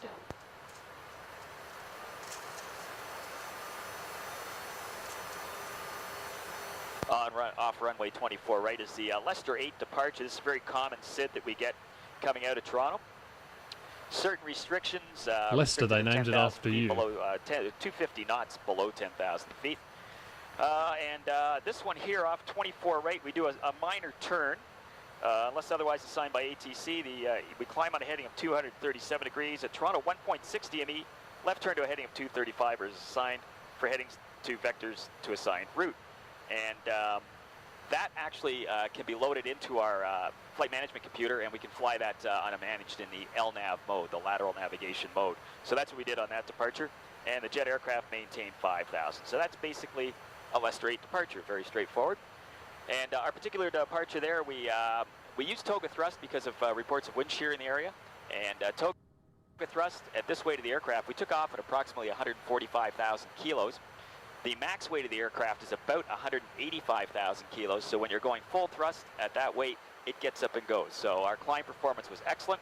Wind shear was no factor at all. We climbed out and routine from there on. And just one other thing I want to explain. You'll hear us, I'll be talking to myself quite a bit as we climb out, advising Russ of what I'm seeing on my ADI, the top part of the ADI. The various modes, the VNAV modes, vertical navigation modes, LNAV for lateral navigation. Command indicates an autopilot is engaged. If that switched to FD, it would indicate the autopilot's disengaged. We're just on flight director. And these are the auto thrust modes on the left-hand side. Right now it's in speed mode. Every time a mode changes, I have to make a verbal call. The mode changes, it becomes a boxed item. I make a verbal call to advise my first officer that we're in a mode change and we're both aware of what the aircraft is doing. And we have to always be aware of the status on the FMA items to make sure that we're not off profile or we've inadvertently engaged a mode that we don't want. Air Canada's 1244 Heavy with you at 350. We're estimating King at 1733, and have requested flight level 350, Mach decimal 77, and our cell call, Charlie, Quebec is Kilo Roman. Air Canada 1244, Southern 350, estimating King at 1733, requesting flight level 350 at Mach decimal 77, is that correct? That's correct. And let's see, call me back over King on this frequency, primary HF today, 6577, with a backup 8846. New York. Call you overhead King and the HF today 6577, the backup 8846. Air Canada's 1244. So we're still within VHF range of New York Air Inc., Aeronautical Radio. And so Russ will make the position report on the VHF, and then we'll be on HF after that. Air Canada's 1244 with a position over King. Air Canada 1244, New York. Air Canada 1244 is position King at 1733, flight level 350. Estimate Kiner 1750, next Volvic, and fuel 28.6, over. Air Canada 1244, King at 1733350, Kiner 1750, Volvic, next 28.6 on the fuel. New York. You can switch over to HF now. Good day. Air Canada's 1244, switch to HF. Good day. Okay, so once we do the switch over to HF, we set up our radios with the #1 radio on 121.5, the international distress frequency. #2 radio will go to 12345, which is the air-to-air frequency for aircraft to communicate with each other out here. Various issues come up, weather, ride conditions, things like that. And we don't have to monitor the HF because we got a good cell call check. If ATC needs to get a hold of us, they'll just give us a cell call, and we'll talk to them on HF. So we're all set to go. So we do have a little checklist that we run through that caters primarily to the North Atlantic, but it also is good out here in the waters area. So we'll make sure we've covered all our pertinent items. If you want to go ahead there, Russ. Okay, the oceanic ETOPS procedures for the pilot flying. He verifies the clearance, which we've done. The oceanic clearance was received, and we checked the coincident points and underlined them on our flight plan. The ETOPS alternate weather is right above the checklist there, and we've checked that for our time of use. The ETOPS alternates go on the FMS page, and the HF cell call check we've done. We've made sure that the Mach number is set in the FMS, and the ETOPS systems check, we have verified that all the required systems for the ETOPS portion of the flight are operational. So that completes the oceanic and ETOPS procedures. Excellent. So after entry, we could execute a slop here. We're in and out of radar on this leg here, so we could go one right between here and Bovik and then back on track there. So why don't we do that, just so to avoid a nose-to-nose. So I'll put an R1 in here and execute that. Just slop is a strategic lateral offset procedure, and we're permitted to go either 1 or 2 nautical miles right of track. And this is to avoid a nose-to-nose situation should there be some sort of an error on altitudes or tracks over our waypoints or anywhere on the route for that matter. So it's just a bit of a safety measure we use. So the aircraft is setting itself up right now 1 mile right of track. And this is a procedure we use in the North Atlantic, the waters airspace, and also the North Pacific. So folks, we're just approaching the Bermuda terminal area. We're coming up over this waypoint, Bovik, and you can see there's another boundary showing here. So as we cross over Bovik, we're back onto VHF, and there's a radar and VHF site in Bermuda. It's New York Center remoted to Bermuda. So we'll come in over Bovik, and our route is down Lima 461 through Bermuda's airspace and exiting at GCAL. When we hit GCAL at the south end of Bermuda's airspace, we go back over to HF. And talking to Air Inc. as well, New York Air Inc. as well from that point south. So this area here is totally VHF and radar coverage, so it's good for us. And with any luck, we'll get a view of Bermuda as we go by. So So here we are cruising at 37,000 feet. We're about an hour and 20 minutes out of St. Martin at this time. So the folks from Just Planes have asked Russ and I to give you a little information on our background. I'm a graduate of Sault College Aviation Program in Sault Ste. Marie, Canada. Graduated in 1977. My first job was as an instructor for Sault College, a sessional instructor for 1 year. While I was doing that, I was working part-time for Airedale, a local carrier up there, and I checked out as a flight attendant on the DC-3. So I did a little bit of that, and then eventually became a first officer on the Twin Otter. And flew the Twin Otter with Airedale on primarily the Nor-Ontaire contract all over Northern Ontario, and eventually was hired by Air Canada in July 1979. Started out as a second officer on the 727, flew in that position for 8 years. And then 2 years as a second officer on the L1011, primarily on overseas flying, great aircraft to be on. And then finally got a right seat after 10 years with the airline. I got the bottom slot, first officer DC-9. And flew the DC-9 as a first officer for 5 years. Loved that aircraft, had a great time. And then in order to get promoted, I bid the regional jet. So I bid the captain's seat on the Canadair RJ when we first got it at Air Canada in 1994. And flew that position for 3 years. And then back on the DC-9 as a captain for 3 years. And then up to the Airbus A330. We actually fly the 319, 320, and 321. And did some very interesting flying on that. We did some great charter flying on the Airbus, flying professional sports teams, rock bands, and political charters. So we had some really good stuff going there. And then just over a year ago, I checked out on the 767. And we're flying the 767-300 here. It's a great aircraft. We fly almost everywhere in Europe, and we also go to South America, and we fly to Asia as well too, so great variety of flying. So love this job. It's a fantastic airplane to fly and great route structure. So what do you think, Russ? You want to say a few words about how you get started in this business? Yeah, I had a similar experience at the beginning of my aviation career. I went to flying school in Oshawa and Buttonville and completed my training there.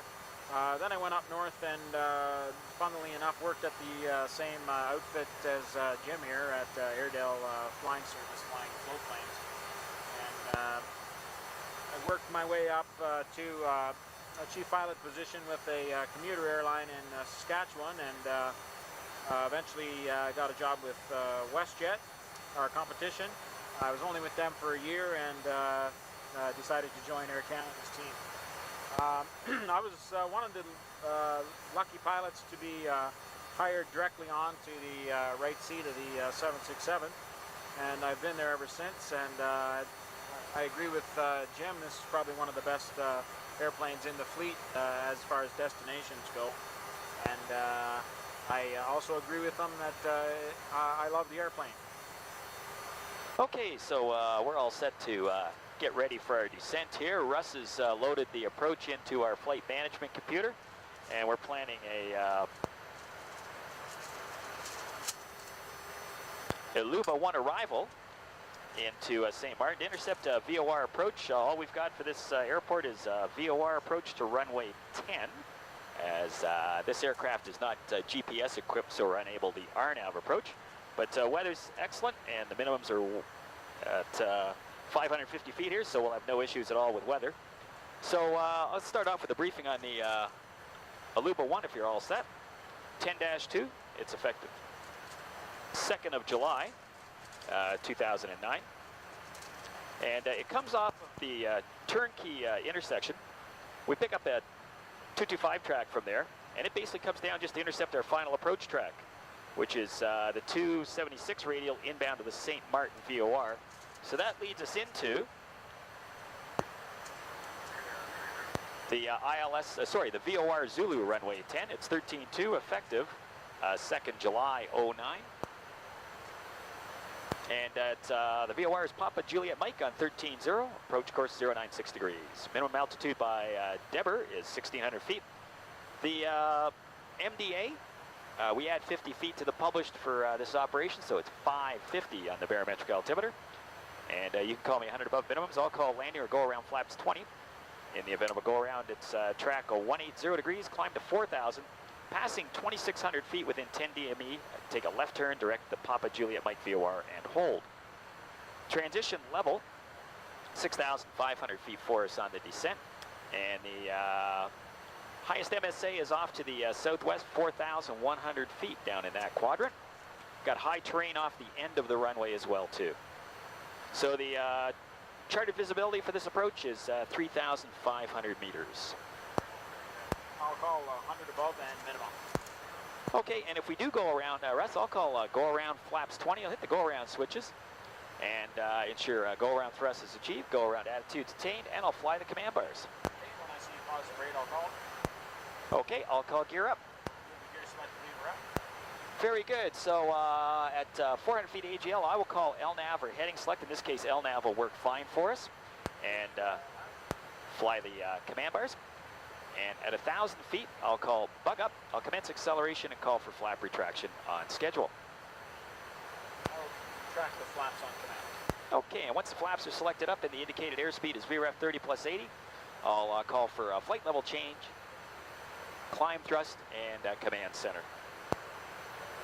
And we've got lots of fuel. We'll be able to come around for a second approach if for some reason we have to go around. Alternate to Antigua, it's in great shape as well too.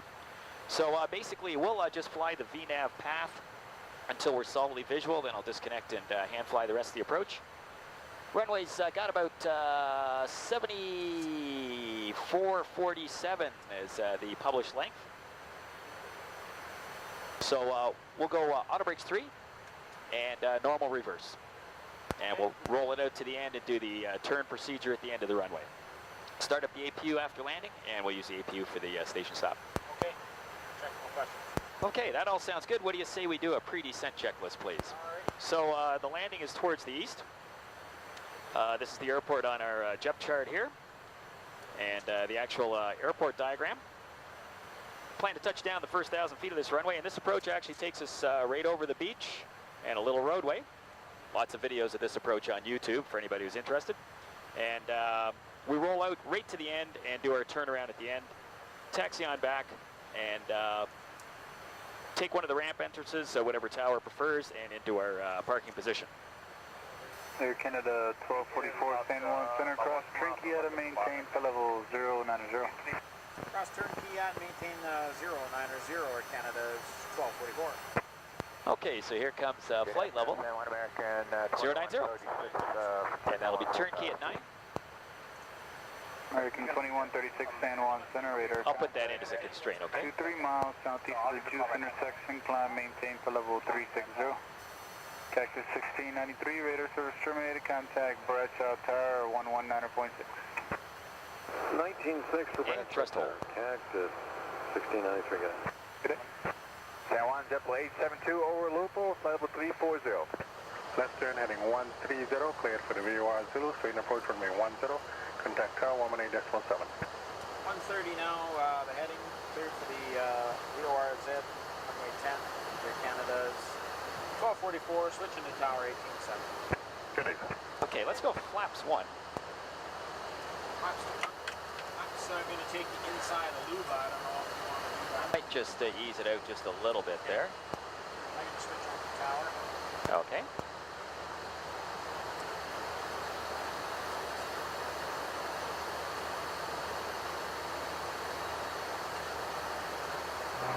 Juliana, good afternoon, November 9 Sierra Alpha, 1,000 feet. Tower. Nice up, we're on frequency 12895. Okay, so we're cleared the approach now. I'll just put down the altitude here, going VNAV. Roger. Speed intervene. And we're VNAV path. I'll arm up the LNAV. Roger. So we got LNAV selected, VNAV path.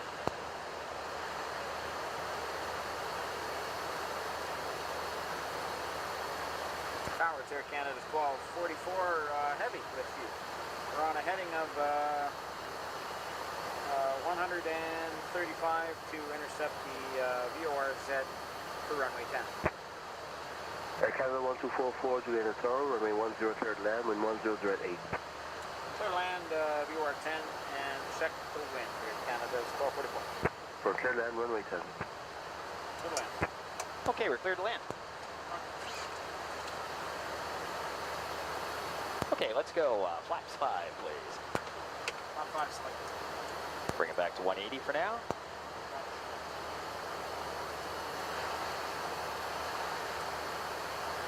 One 675 reports in by circuit. 675. A couple little showers painting on the approach here, nothing too serious.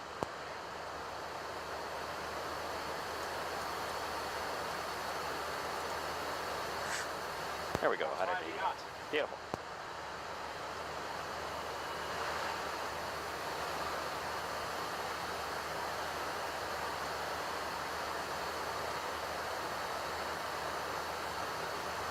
There's LNAV, picking up track inbound.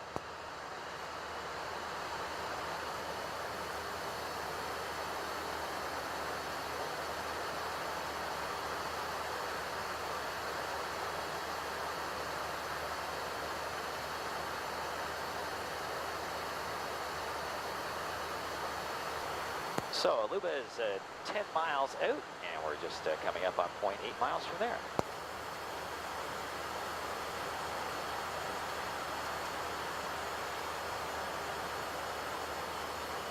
And the VNAV starting on down. Profile's looking good. Okay, we got the runway visual.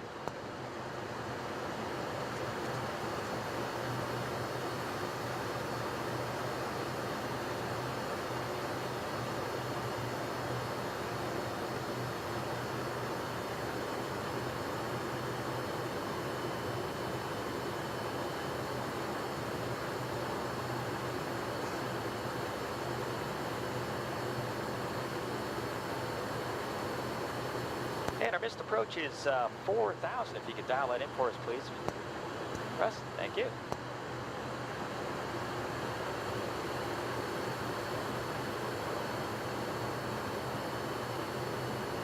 Actually, we don't have to restrict to 26, just 26 on the climb. We just keep going. So 4 is good. Sure.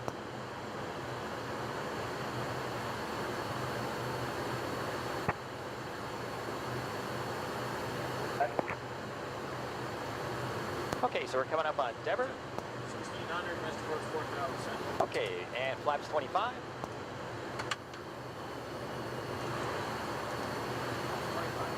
Flaps through to 30.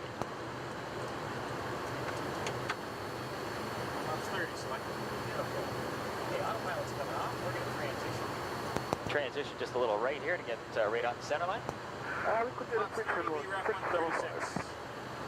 Okay, we check 136, target 141. And 675 for the switch. 675 contact number. And the VNAV path looks good on the pathies.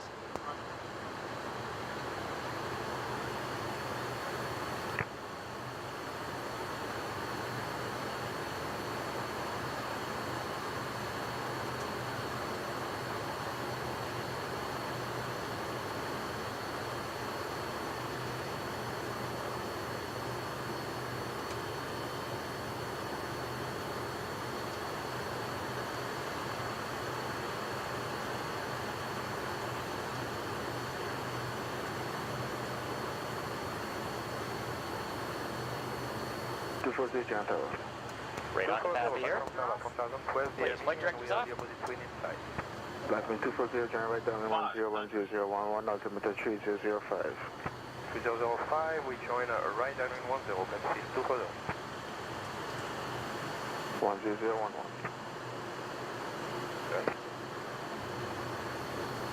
Get down there, 420, copy clear.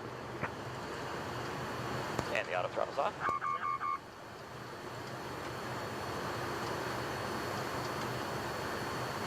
Chilana, vaccine 239. 100. Blackman, confirm call sign.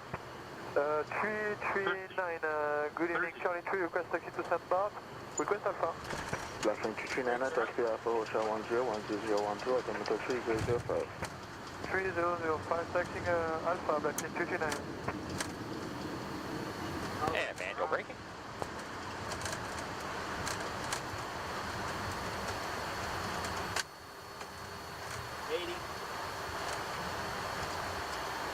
Take under 1244, backtrack 10, taxiing 5 Charlie.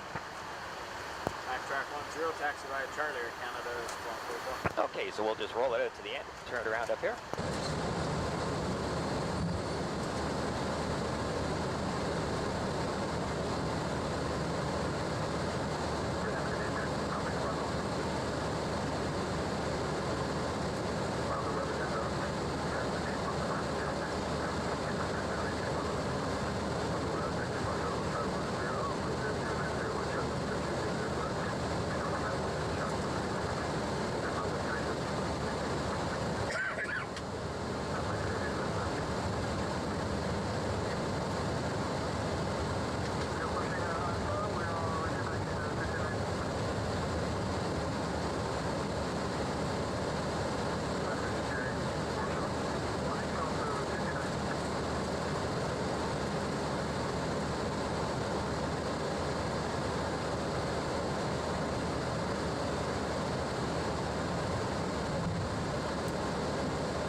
Leave the lights on the runway and rest the after landing circulation.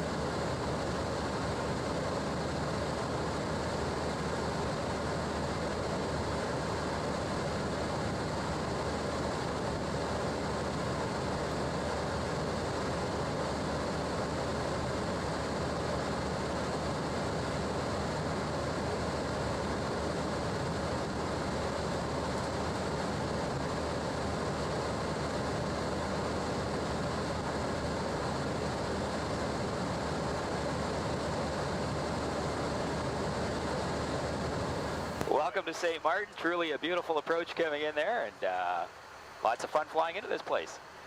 So we hope the folks from Just Planes have an excellent stay in St. Martin, and we'll see you next week for the return trip northbound. Thank you.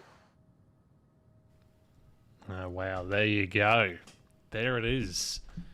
So we'll see you next week, will we? Is that what he said? We'll see you next week. I think we'll have to watch the next week one. So that was a while ago, that one.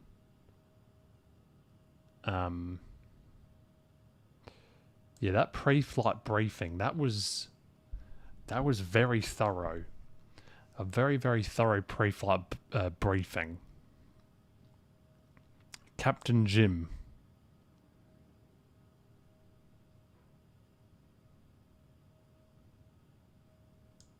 Yeah, that was pretty good, wasn't it? Pretty nice job from Captain Jim there. He didn't do too bad of a job. There he is, Captain Jim. Very nice. Very, very good indeed. Well, in terms of our flight, we have passed the time a little bit, and we are 15 minutes away from top of descent. Am I from Australia? Yes, I am. I am indeed from Australia.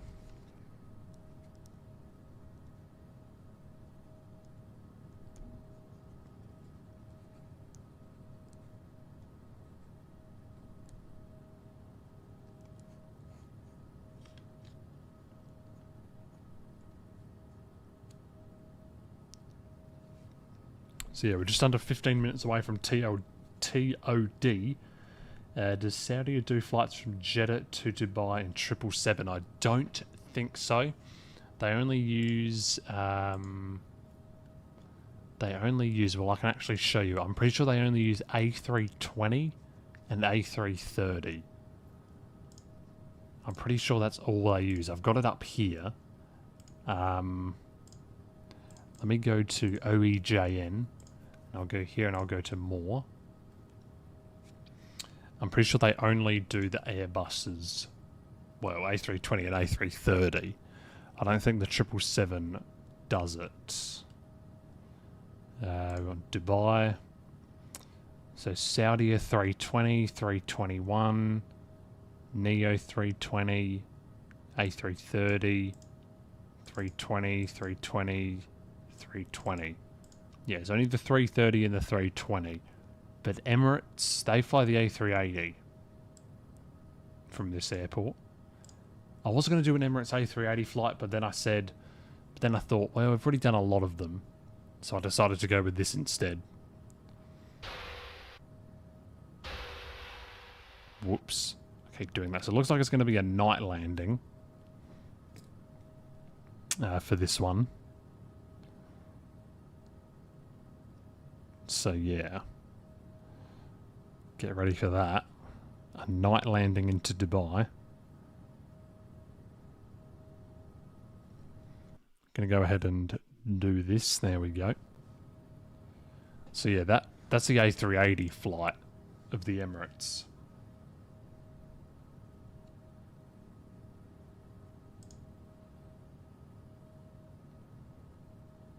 See, how do they do that photo? That's what I don't understand. How can you get a photo like that? Like, it's pitch black and then the plane is just like that. Like, how do they do that? I don't know, but it's very good photography work, I'll say that.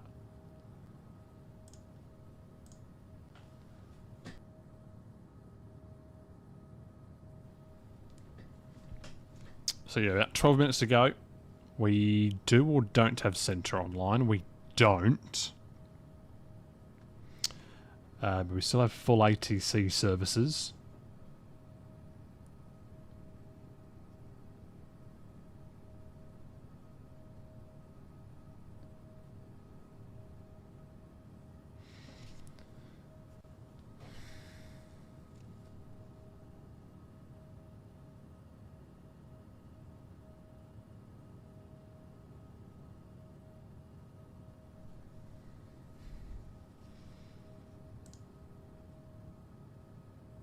So yeah, we're not too far away from TOD now. Well, we're not too far away from landing. It's over 30 minutes. About 10 minutes until thingy. Thank you very much, X-Plane Simulator. Yeah, we hit that a few days ago. Or a couple of days ago. The 1,000 subscriber mark.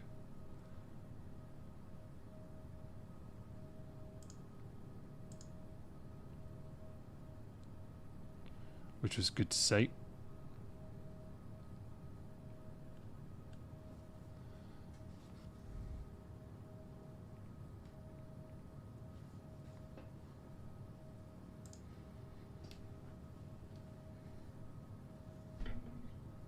Been flying a lot on VATSIM X-Plane 12, but now back to Infinite Flight.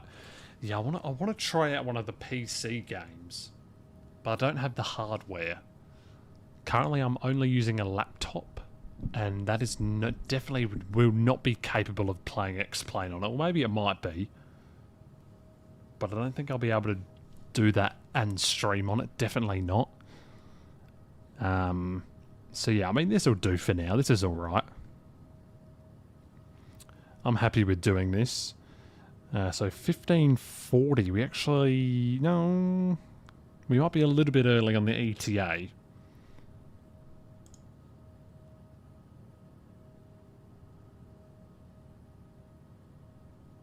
But yeah, if you are new to the channel, you're enjoying the content, do subscribe. We've got another video coming out shortly. Or not shortly, maybe... I'm either going to edit the rest of it after this stream, or I'll edit it tomorrow and post it tomorrow. But it's of the... it's of the Emirates A380 Dubai to London Gatwick flight that we did a while back. And for those of you who watched that stream, you know what happened.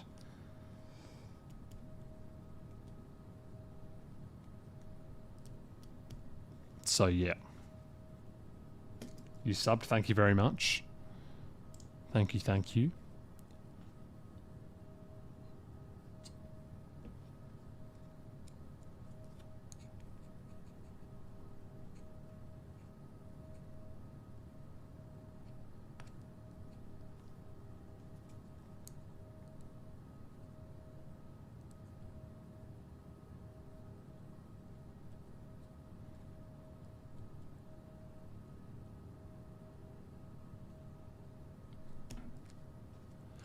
So yeah,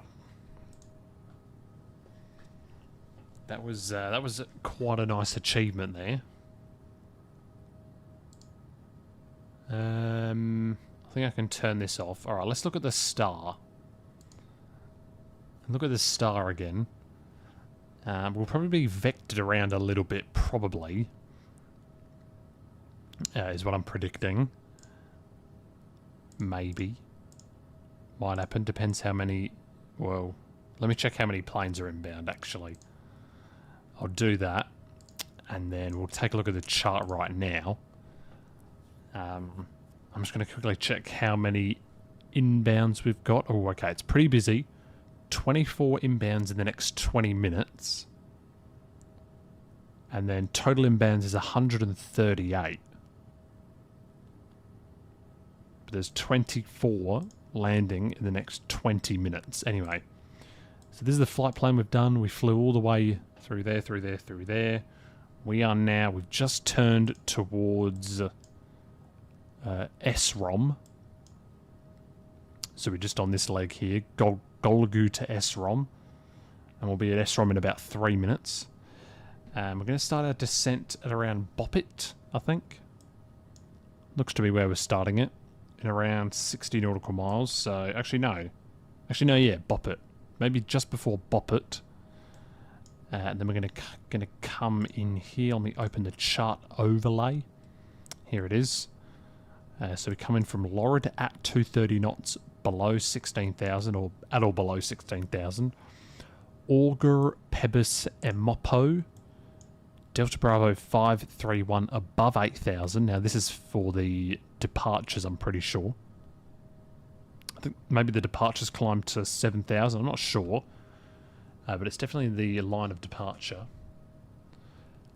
And then we go to Delta Bravo 533 at 210 knots above 8,000. Then to Delta Bravo 534, Delta Bravo 528, Rapi. Tukak, Delta Bravo 522, Delta Bravo 523, 524, 525, 526, 505, 504, Aldot.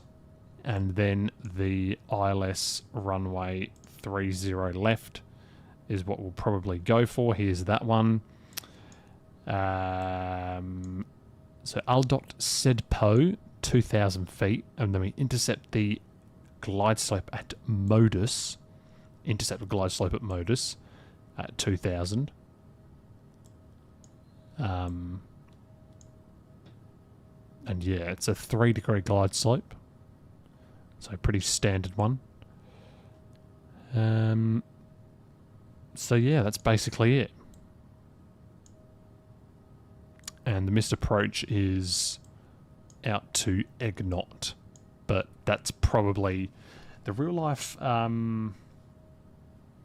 missed approach procedures are just not like done in this game.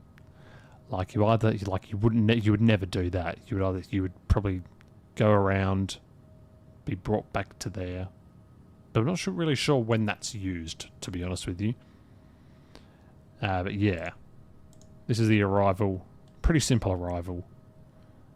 Just following the speed restrictions, even though they're not really enforced either. So the winds are the METAR report. Good visibility.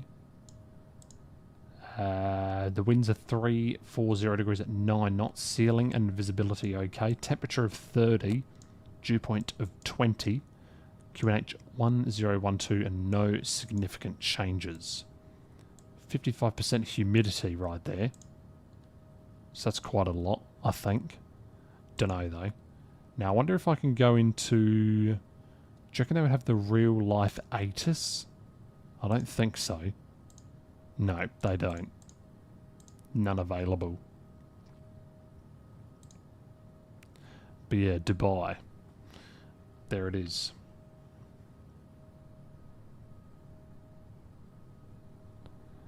So yeah, that's the arrival. Pretty easy one. The Lorry 4 Delta. So, yep, we're now descending in 3 minutes. Oh, actually, let's take a look at the airport maybe, shall we? Do we take a look at the airport? This is the airport. So we'll land on 30 left. Now, I'm not sure where this plane parked. I'll have to have a look. In fact, I'll have a look now on FlightAware very quickly. I think it's SV558 was the flight number, was it? Can't remember. Saudia 558, was it? No, 588. It was 588.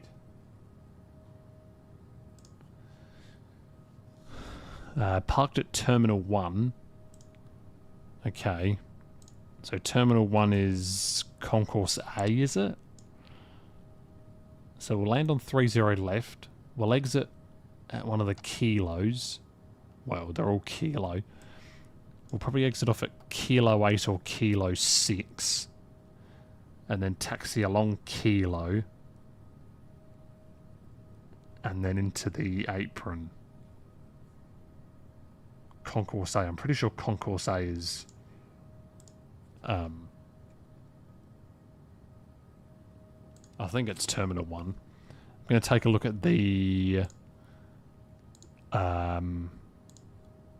the thing. I'll just change the screen over here. Just have a look where it parked. This is the most recent flight. Does it show it? No, well, whatever it is, it cuts off. So I'm pretty sure this is Terminal 1, is it not? I think it is. So yeah, we'll just do that, I guess. I guess that works. Alright, top of descent in 1 minute, so we'll go ahead and arm the VNAV. As we get close here. And yeah, we're almost there. Under 30 minutes now.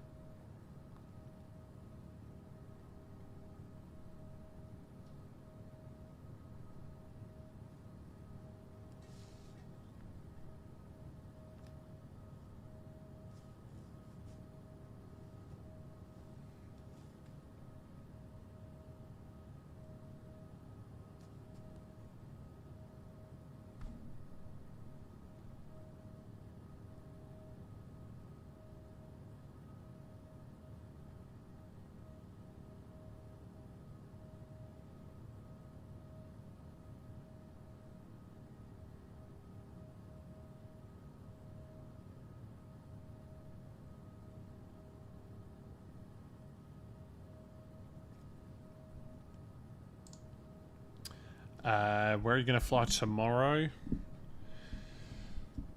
I don't know if I'll stream tomorrow, actually.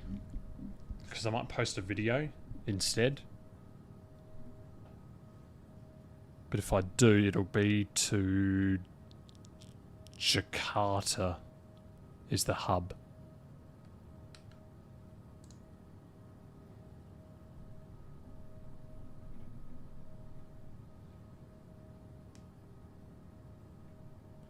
I think it is. Actually, are there any official events this month? I haven't checked. Are there any official events happening? Okay, there's one there. Indian Virtual on the 16th of November.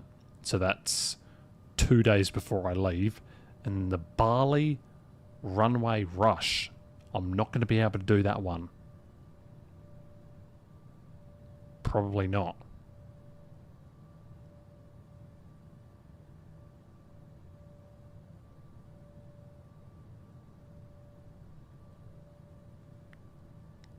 Alright, we're now descending.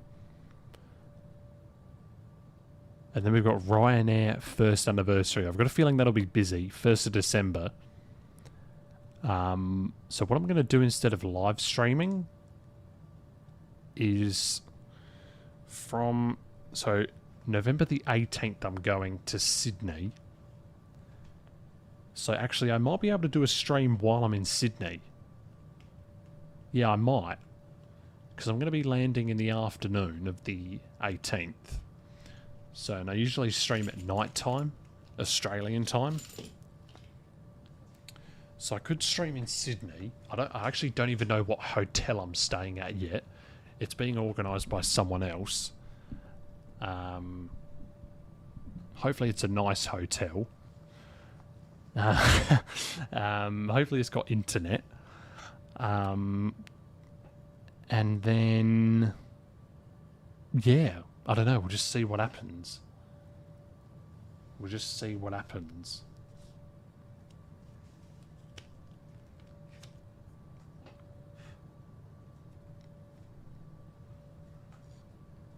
I don't know if it's going to be a busy flight. I'm guessing it might be. Flights are usually pretty busy. It's a Qantas plane. It's a 737. So, actually, I could probably check what plane it is. Actually, no, I can't. Okay, let's put it back to the 60 FPS then. As we start descending here. 35,000 feet on the way down into Dubai. You're going to be doing Doha to Manila tomorrow, yes. Yeah, nice route, nice route. I like Manila. It's a nice one to control radar at. I don't know if I'm going to stream tomorrow. I'll schedule a stream probably in about, I don't know. Maybe I will, maybe I won't. I don't know yet. Beijing to Copenhagen. I would do Doha to Manila. I would do Doha.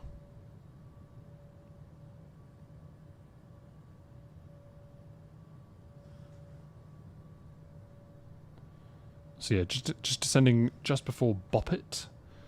Looks like we've got a decent amount of aircraft here in the area. Although it actually doesn't look too busy on the downwind. That guy, or that... yeah, this is the problem actually, because ever since the Simbre flight plans were introduced, everyone is high. So like this guy, I don't know if he has a Simbre flight plan. Okay, never mind, he's not even landing at Dubai. Disregard what I just said. In the 777 Qatar Airways, yeah, nice.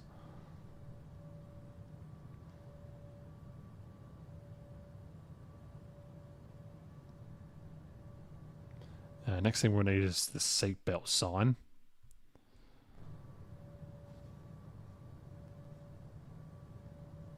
So the ATC, are they still on the... yeah, they are. So it's the Lorry 4 Delta, which we've filed.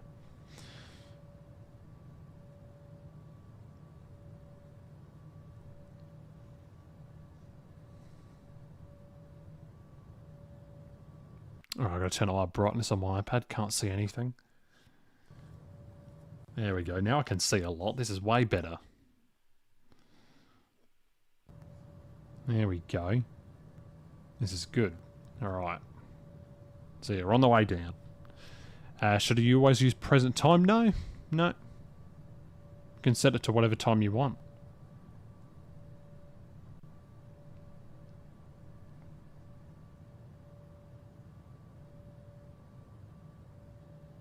Like sometimes I'll set the time to when the flight, pardon me.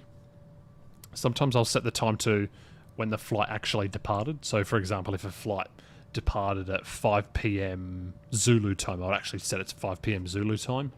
Sometimes I fly on real time. Sometimes I don't even change the time. I just have it to what it was in the previous flight. I am flying on real time right now though, I think.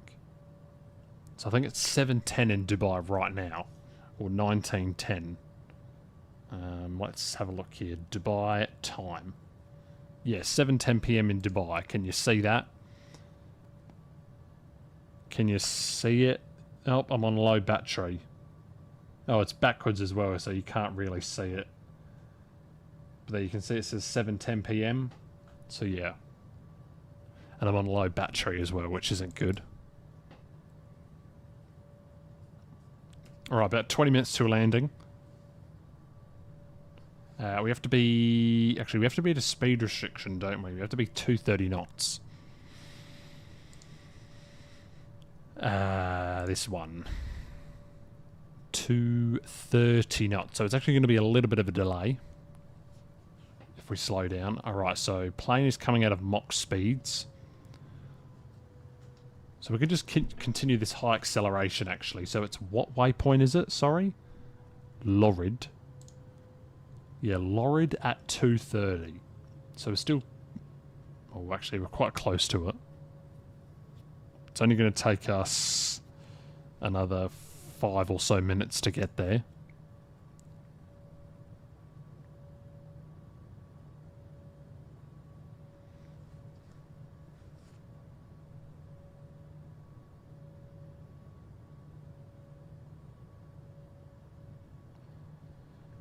So here we are, descending into Dubai with the A330 Saudia.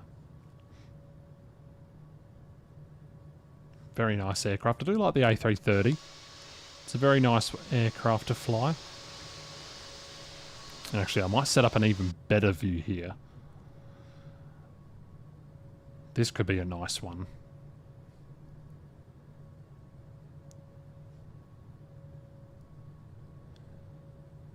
Ooh. Alright, now we're turning.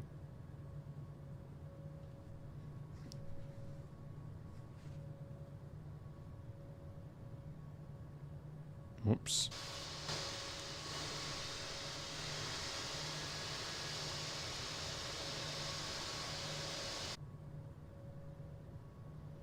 So that airport down there is Abu Dhabi, actually. Yep, that is the big airport of Abu Dhabi. Can we see it from the captain view? Barely. But there's the terminal. You can see it down there. Actually, if we go into the If we go into this view, then we can see it. There it is. Abu Dhabi Airport. No one's there. No one wants to be flying out of the airport at the moment. Actually, I did a video of that airport. Oh god, we have overshot this turn quite substantially somehow. I don't know how that's happened. But we have overshot it. Look at that overshot. How did that happen? I'm going to slow down to 280 knots. But yeah, we overshot that turn right there.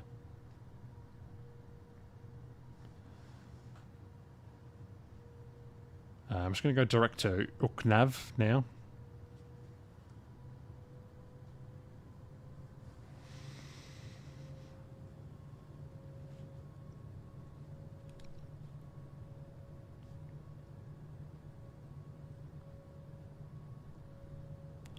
Can we contact approach? Yeah, we can. Yeah, I mean, we might as well.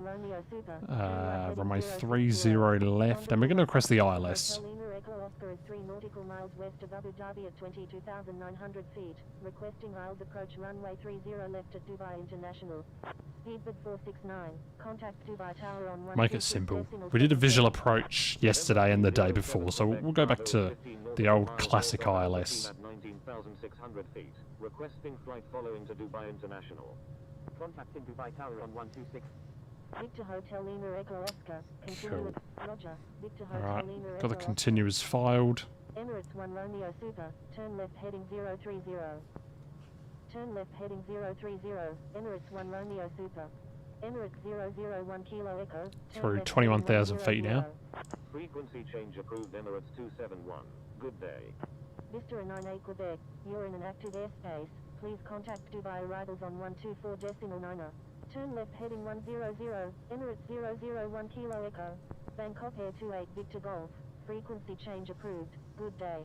Frequency change approved Bangkok Air 28 Victor Golf. Good day. Emirates 420 Heavy. Frequency change approved. Good day. Dubai arrivals. Vista 98 Quebec. With you at 20,000. Emirates 1 Romeo Super. Turn left heading 330. You wonder when ENGM is going to be 3D? It's the third biggest airport in Scandinavia. ENGM, yeah, I haven't heard about that one yet. I mean, I can have a look. Are you in the airport editors team? Probably, well, I don't know, are you? Turn left heading 030. Airbus 123 Romeo. ENGM, let me have a look. The latest it was updated was a while ago. Well, it's been started. Emirates 1 Romeo Super, maintain 170 knots until 5 mile final. Maintain 170 knots until 5 mile final. Emirates 1 Romeo Super. 8 Papa Bravo Alpha Romeo. Maintain 170 knots until 5 mile final. The airport has been started, I can say that. But the last edit was on the 4th of September, which was 2 months ago, so I'm not sure what's been going on since then. I've only made a single 3D airport in my life, and it was a small airport in someone's backyard. Well, not really. So this is the airport I made. See there? Oh no, it's got my old name on it. Maybe that takes a while to update. I actually changed my username to Ballacacini, or back to Ballacacini. But yeah, I made this airport. YADG, I made it.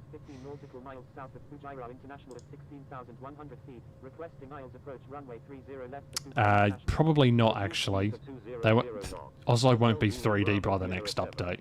Swiss 155, follow instructions. Climb and maintain 7000. Philippines 143 Papa Romeo. It takes a very long time to make it. Apparently it's a big airport, so...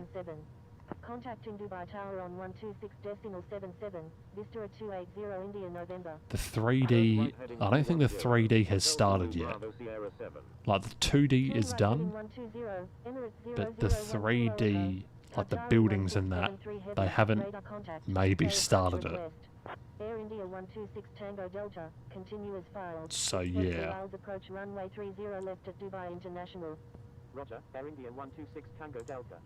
Emirates 1 Romeo Super, maintain 170 knots until 5 mile final. Yeah, like, it took me a long time. To make that little airport, it took me a very long time to do. Alright, let's slow down to 230 knots here.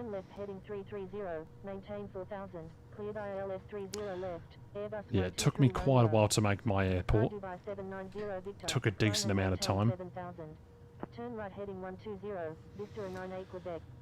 Yeah, it does take a lot of time. So if I go to my airport thread, which is YADG, I got assigned to it on the 4th of October 2022. So that was 2 years ago. Wow, that's a long time ago. So 4th of October 2022 is when I started making my 3D airport, and it got approved on the December the 13th. So it took September, October, November, and half of December. So it took 3.5 months just to make that little airport. And you can actually go ahead and check it out. I'll show it after the stream. But it took 3.5 months just to make that little airport. So you can imagine what making a big airport, such as like London Heathrow or LAX, that would have taken a long time to do. So, yeah. But yeah, it takes a while. They want to get it. They want to get it to be the best it can be. So yeah. Contacting Dubai Tower on 126.77, Emirates 1 Romeo Super. Philippines 143 Papa Romeo. Flight following request not required. How do I hide the bookmarks bar? Oh, there we go. Now I can hide it. Alright, there we go. Now I can show Google Chrome. Alright, here we go. So this is what it looked like. This was my... I can show it because... well, it's released. But yeah, this is what it looked like. So this is what I based it off on. So this was the actual image of the airport. And then this is what I made. So it looks pretty similar.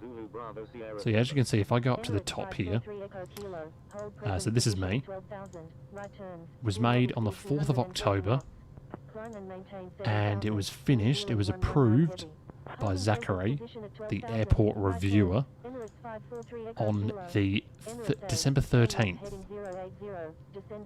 So there it is. Good old Deer Crusher, he was a good guy. But yeah, so this is what it looked like. So that was my airport editing career, basically. I did one airport, and that was it. I did start another airport, but I haven't gone back to that in a very long time. Alright, next speed restriction's at 210 knots, which is going to be at DB533, so right here, where this Emirates person's about to be, who's going 250 knots, but that's alright. Not everyone has access to the charts. So we got about, see, I told you it was going to go up. We still have about 21 minutes till landing.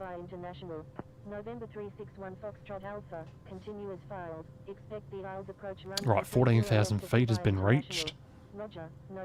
There it is. So we might actually be bang on with the ETA, you don't know. Don't know, you never know with these things.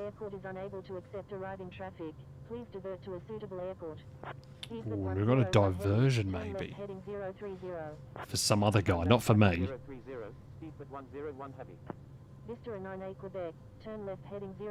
Maybe they are flying the entire thing.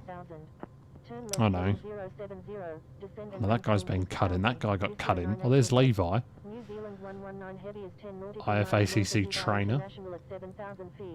Coming from LAX. That's a long one. Flight time of 16 hours almost there. You can see it.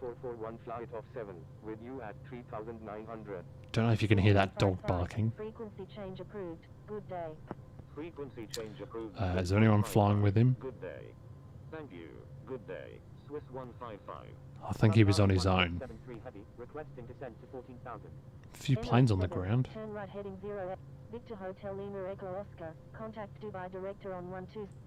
Oh, we got initial and final approach, so let's check in. Emirates 241. Proceed on course to Ninoy Aquilo. Didn't know we had final approach here, but we do. That's always a good thing to see. Victor Hotel Lima Echo Oscar. Radar contact. Alright, we got the radar contact there. Continuous filed.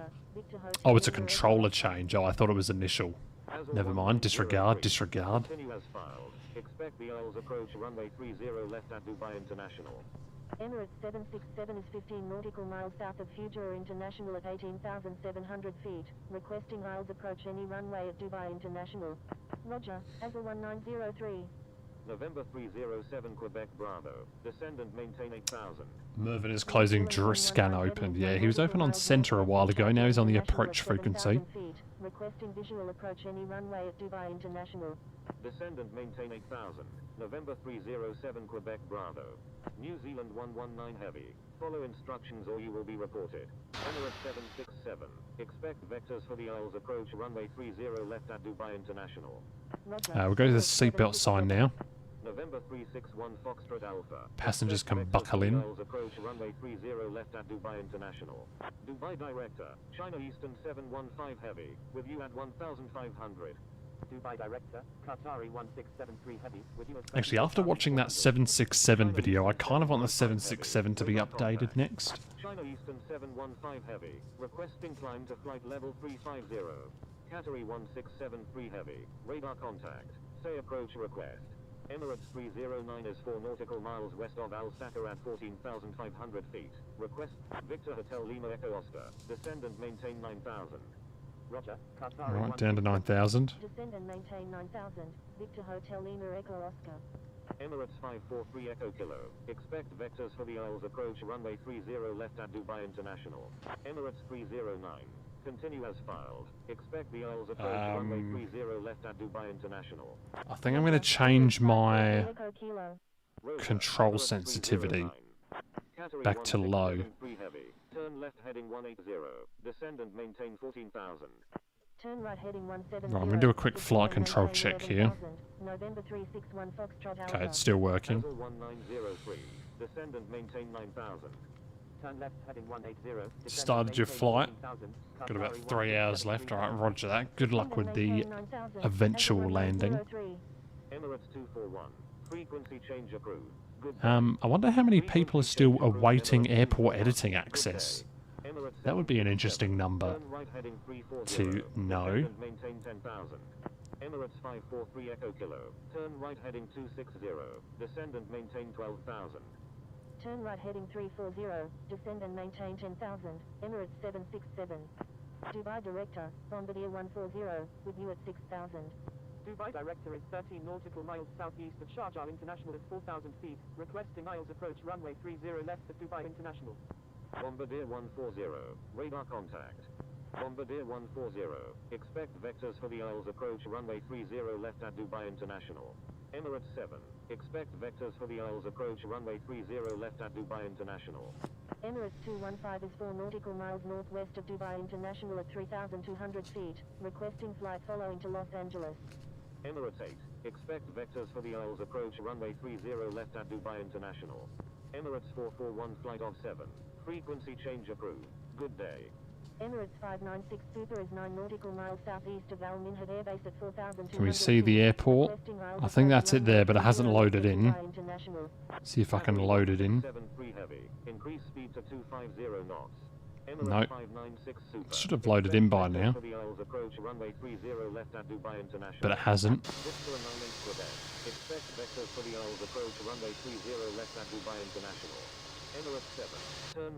It should load in a minute, now that we're turning towards it. Turn right heading 240, descend and maintain 3,000, Emirates 7. November 307 Quebec Bravo, descend and maintain 6,000. Hopefully okay, there we go.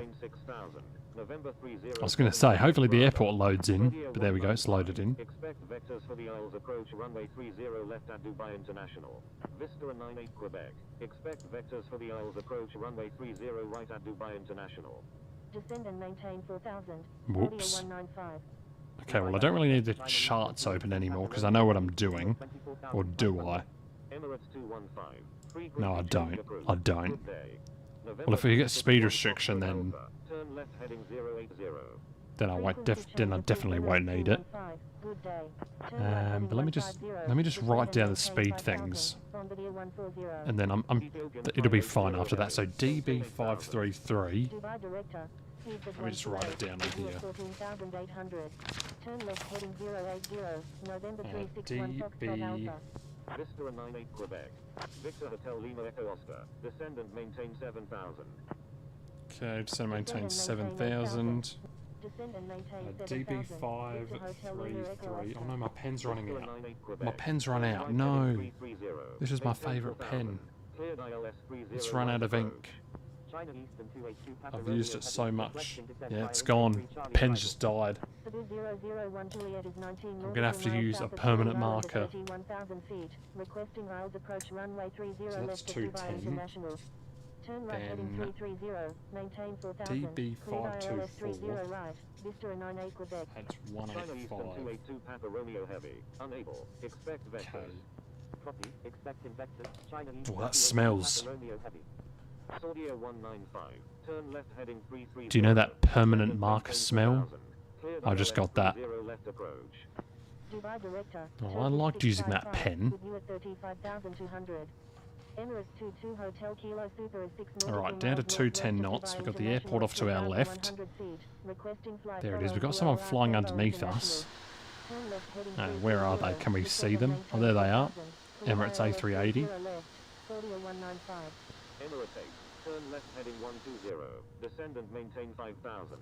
Emirates 22 Hotel Kilo Super, proceed on course to Oh, we need to turn on landing lights, there we go. 580 heavy, frequency change approved, good day. Frequency change. Those are one of the best smelling things in the world. Yes, actually, that's true. Also, another thing that smells nice, now this might sound weird, it might not, but I like the smell of petrol or gas, as for those of you who call it in North America. But I like the smell of petrol. I'm pretty sure a lot of other people in the chat might share the same opinion as me. But petrol is nice to smell. Now, it's not a good thing to smell, but it smells nice, doesn't it? Another thing that smells nice is like new books. New books, they smell nice. Like, not with the paper pages, but with like the plastic pages, they smell nice. So there it is. So I think we're parking, oh there's Levi, so we might park near him. Alright, down to 5,000.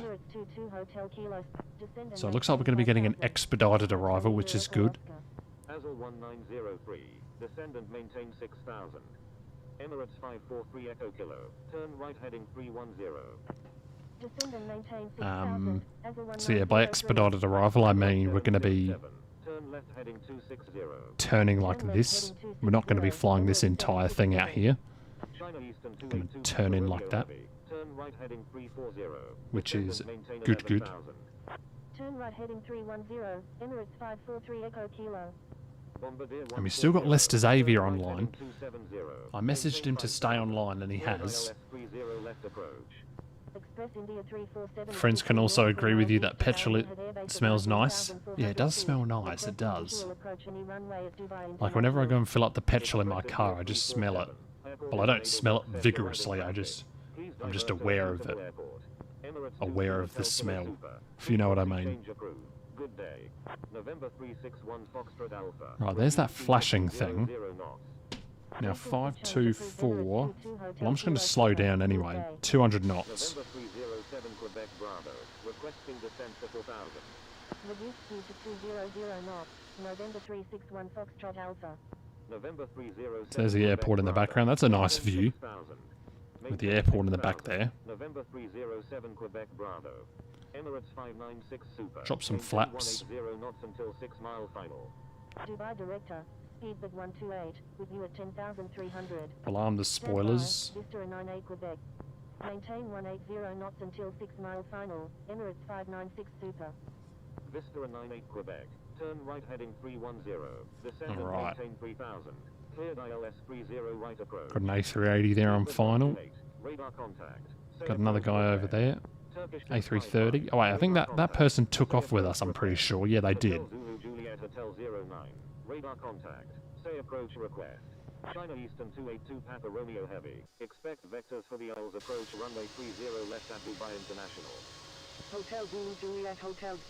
Victor Hotel Lima Echo Oscar. Descend and maintain Right, 4000. continuing down to 4,000. I'm going to drop the speed down to 180 knots. Bombardier 140. Maintain 170 knots until 5 Actually, I'll go 190. Contacting Dubai Tower on 126.77. Vista 98 Quebec.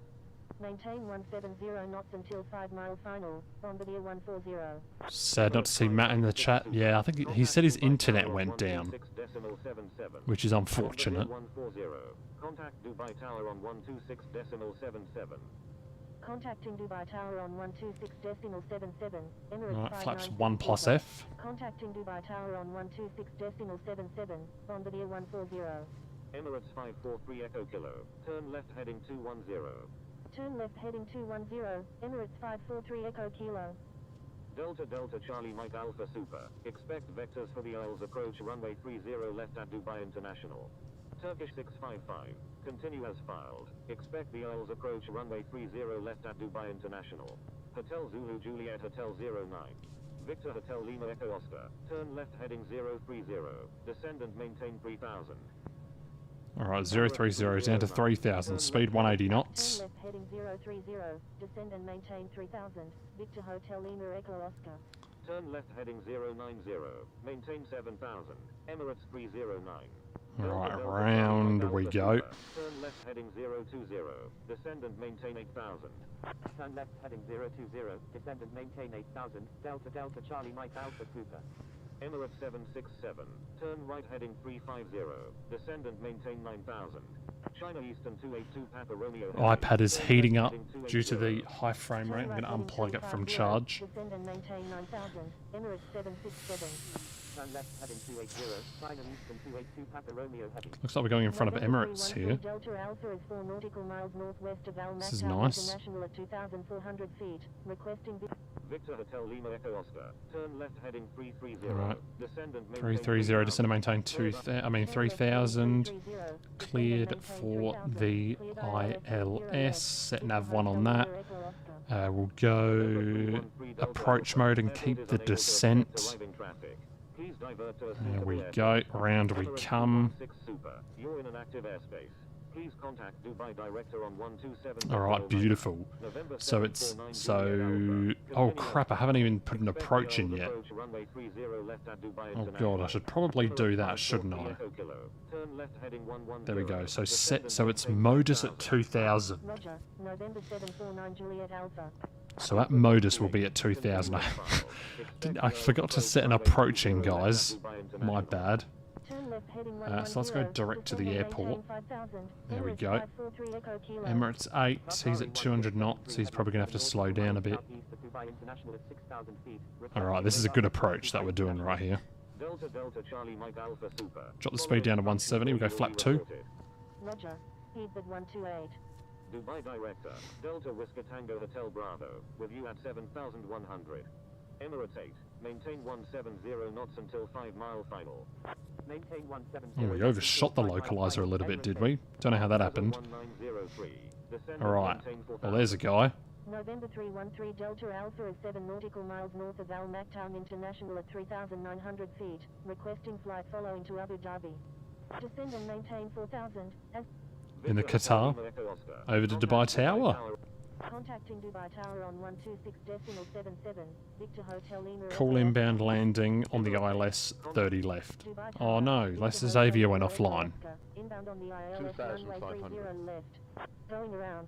Fly runway heading runway Alright, 160. Bombardier 140. Wilco. Bombardier. Dubai Tower, Emirates 8, inbound on the ILS runway. Slowing down. We're a little bit high on the glide. Night landings. Yep, they are very good. Now, should I do it in the cockpit with the HUD view on? I think I should. How do I do that again? There we go. Contacting Dubai Director on 1. Victor Hotel Lima Echo Oscar. Alright, number 1, we're clear. Number 1, clear to land. Runway 30 left. Victor Hotel Lima Echo. Clear to land. We're looking pretty good. 155. Dropped flaps 3. We'll also go gear down.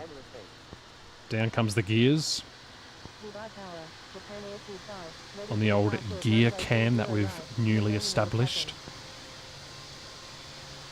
There it is. Alright, we got the Emirates guy not too far away behind us. Going to continue to slow down. Approach speed's about 140-ish. I think so. Yeah. Alright, here we go.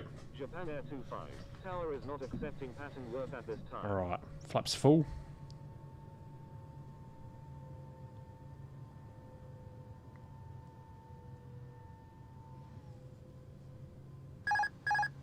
Japan Air 25, line up and wait runway 30 right.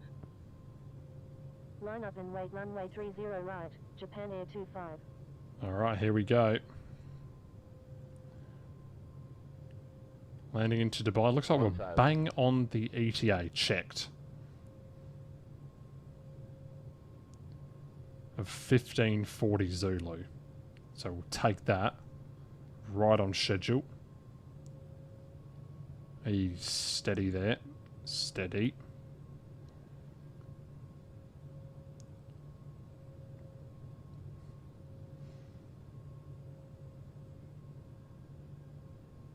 Emirates 167. Thank you. Good day. Japan Air 25. Wind 340 at Nina. Runway 30 right. Cleared for takeoff. Emirates 167. Frequency change approved. Good day. Thank you. Good day. Emirates 167. Cleared for takeoff. Runway 30 right. Japan Air 25. Flex Jet 6 November Echo Heavy. Line up and wait runway 30 right. Line up and wait runway 30 right. Flex Jet 6 November Echo Heavy. Dubai Tower, November 307 Quebec Bravo is 11 nautical miles to the southeast at 2,000 feet. Inbound for landing. Requesting runway 30 left. November 307 Quebec Bravo, wind 340 at Nina. Number 3, runway 30 left, cleared to land. 100. Number 3, cleared to land, runway 30 left. November 307 50, Quebec Bravo. 40, 30, 20, 10, retard, retard.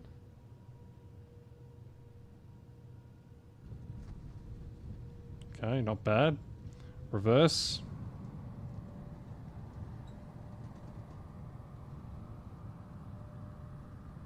And we're down. Japan Air 25, thank you. Good day. Japan Air 25.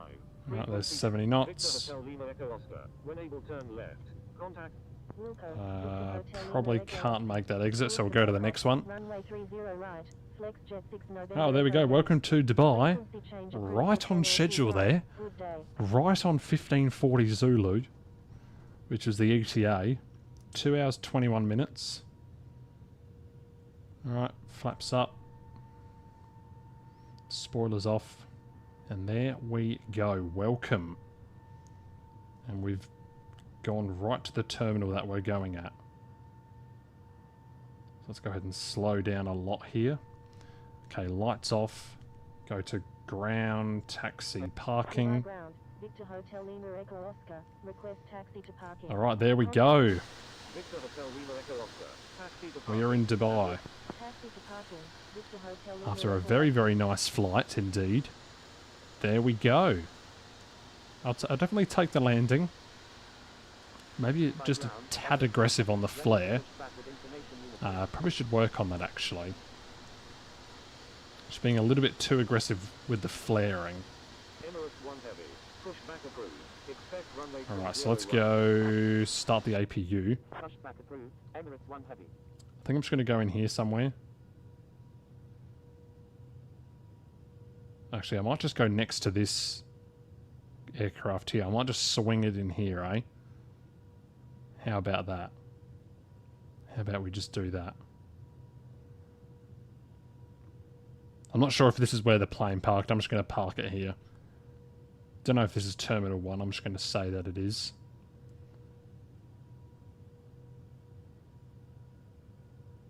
Alright, that looks pretty straight. That was a pretty good lineup, I reckon. Yeah, look at that. Not bad. Not bad for an old lineup. Right, we'll use the stand guidance to come in here. A330-300 is correct.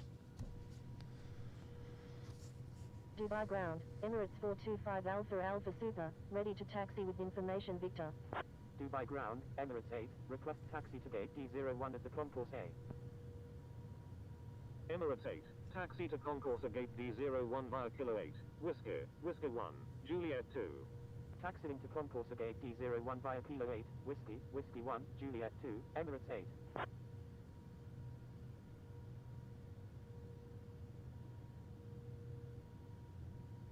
Emirates 425 Alpha Alpha. There we go. Nice. Very nice. And we got the thank you good day from the controller. Yep. We're saying thank you good day. Alright, there we go. So engine 1 shut down. Engine 2 shut down. And there we go. Welcome to Dubai. After 2:21 on the clock. And there it is, a night landing. That was a very nice night landing there. Alright, seatbelts can go off. And go ahead and attach up all of this. There we go. Beautiful. So there's the landing. As we attach everything to the plane. We'll go ahead and watch the replay of that one. It was a very nice landing indeed. Oh, and there goes an Emirates behind us. Look at that. But yep, there we go as we connect up all the jet bridges and whatnot. Jeddah to Dubai was the flight. So yeah, there we go. We'll go ahead and watch the landing very quickly. And yeah, we'll do a quick overview of the airport. Here it is. Thank you to all the controllers. We had Mervyn, Driscan on approach. And I thought we were going to have Lester Xavier, but we didn't. Actually, you know what I'm going to do? I might actually change the thumbnail just to this. I mean, look at this for a thumbnail. Wouldn't that be cool? If I go ahead and set it to daytime. I mean, we just have this as a thumbnail. We just have like all of the planes like this. Or something like that. That could be good. I always say I'm going to change the thumbnail, but I never do. But this would be a cool thumbnail, wouldn't it? I think it would. Something like that. But yeah, this is the entirety of the airport. It's a pretty busy one. That guy landed behind us, that A380. But yeah, there it is. OMDB Dubai. Let's take a look at the landing. So, very nice flight. Okay, landings. Or replays, I was meaning to say there. I might actually make this one into a video. That was a pretty nice one. There was a guy that just landed as I was spawning into the airport. Alright, let's go ahead and watch the landing here. So yeah, I flared a little bit too aggressively, which is probably something that I need to work on in the landings. But here it is anyway. I'm also going to turn off ATC voice. So the replay's lagging anymore, they don't look like it. So yeah, see, there was the flare. It was a bit too much. But then we were down. That was a nice one. Yeah, that was good. Happy with that. A little bit of rudder control. Not bad.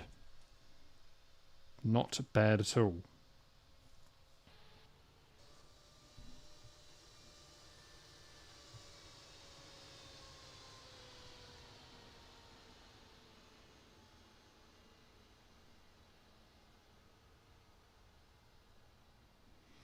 Yeah, nice. All right, well, there we go. There is the flight from Jeddah to Dubai. Tomorrow is either going to be a video or a stream. I don't know yet. I think the airport for tomorrow is Jakarta Airport. Let me just have a quick double check of it. The 13th, yeah.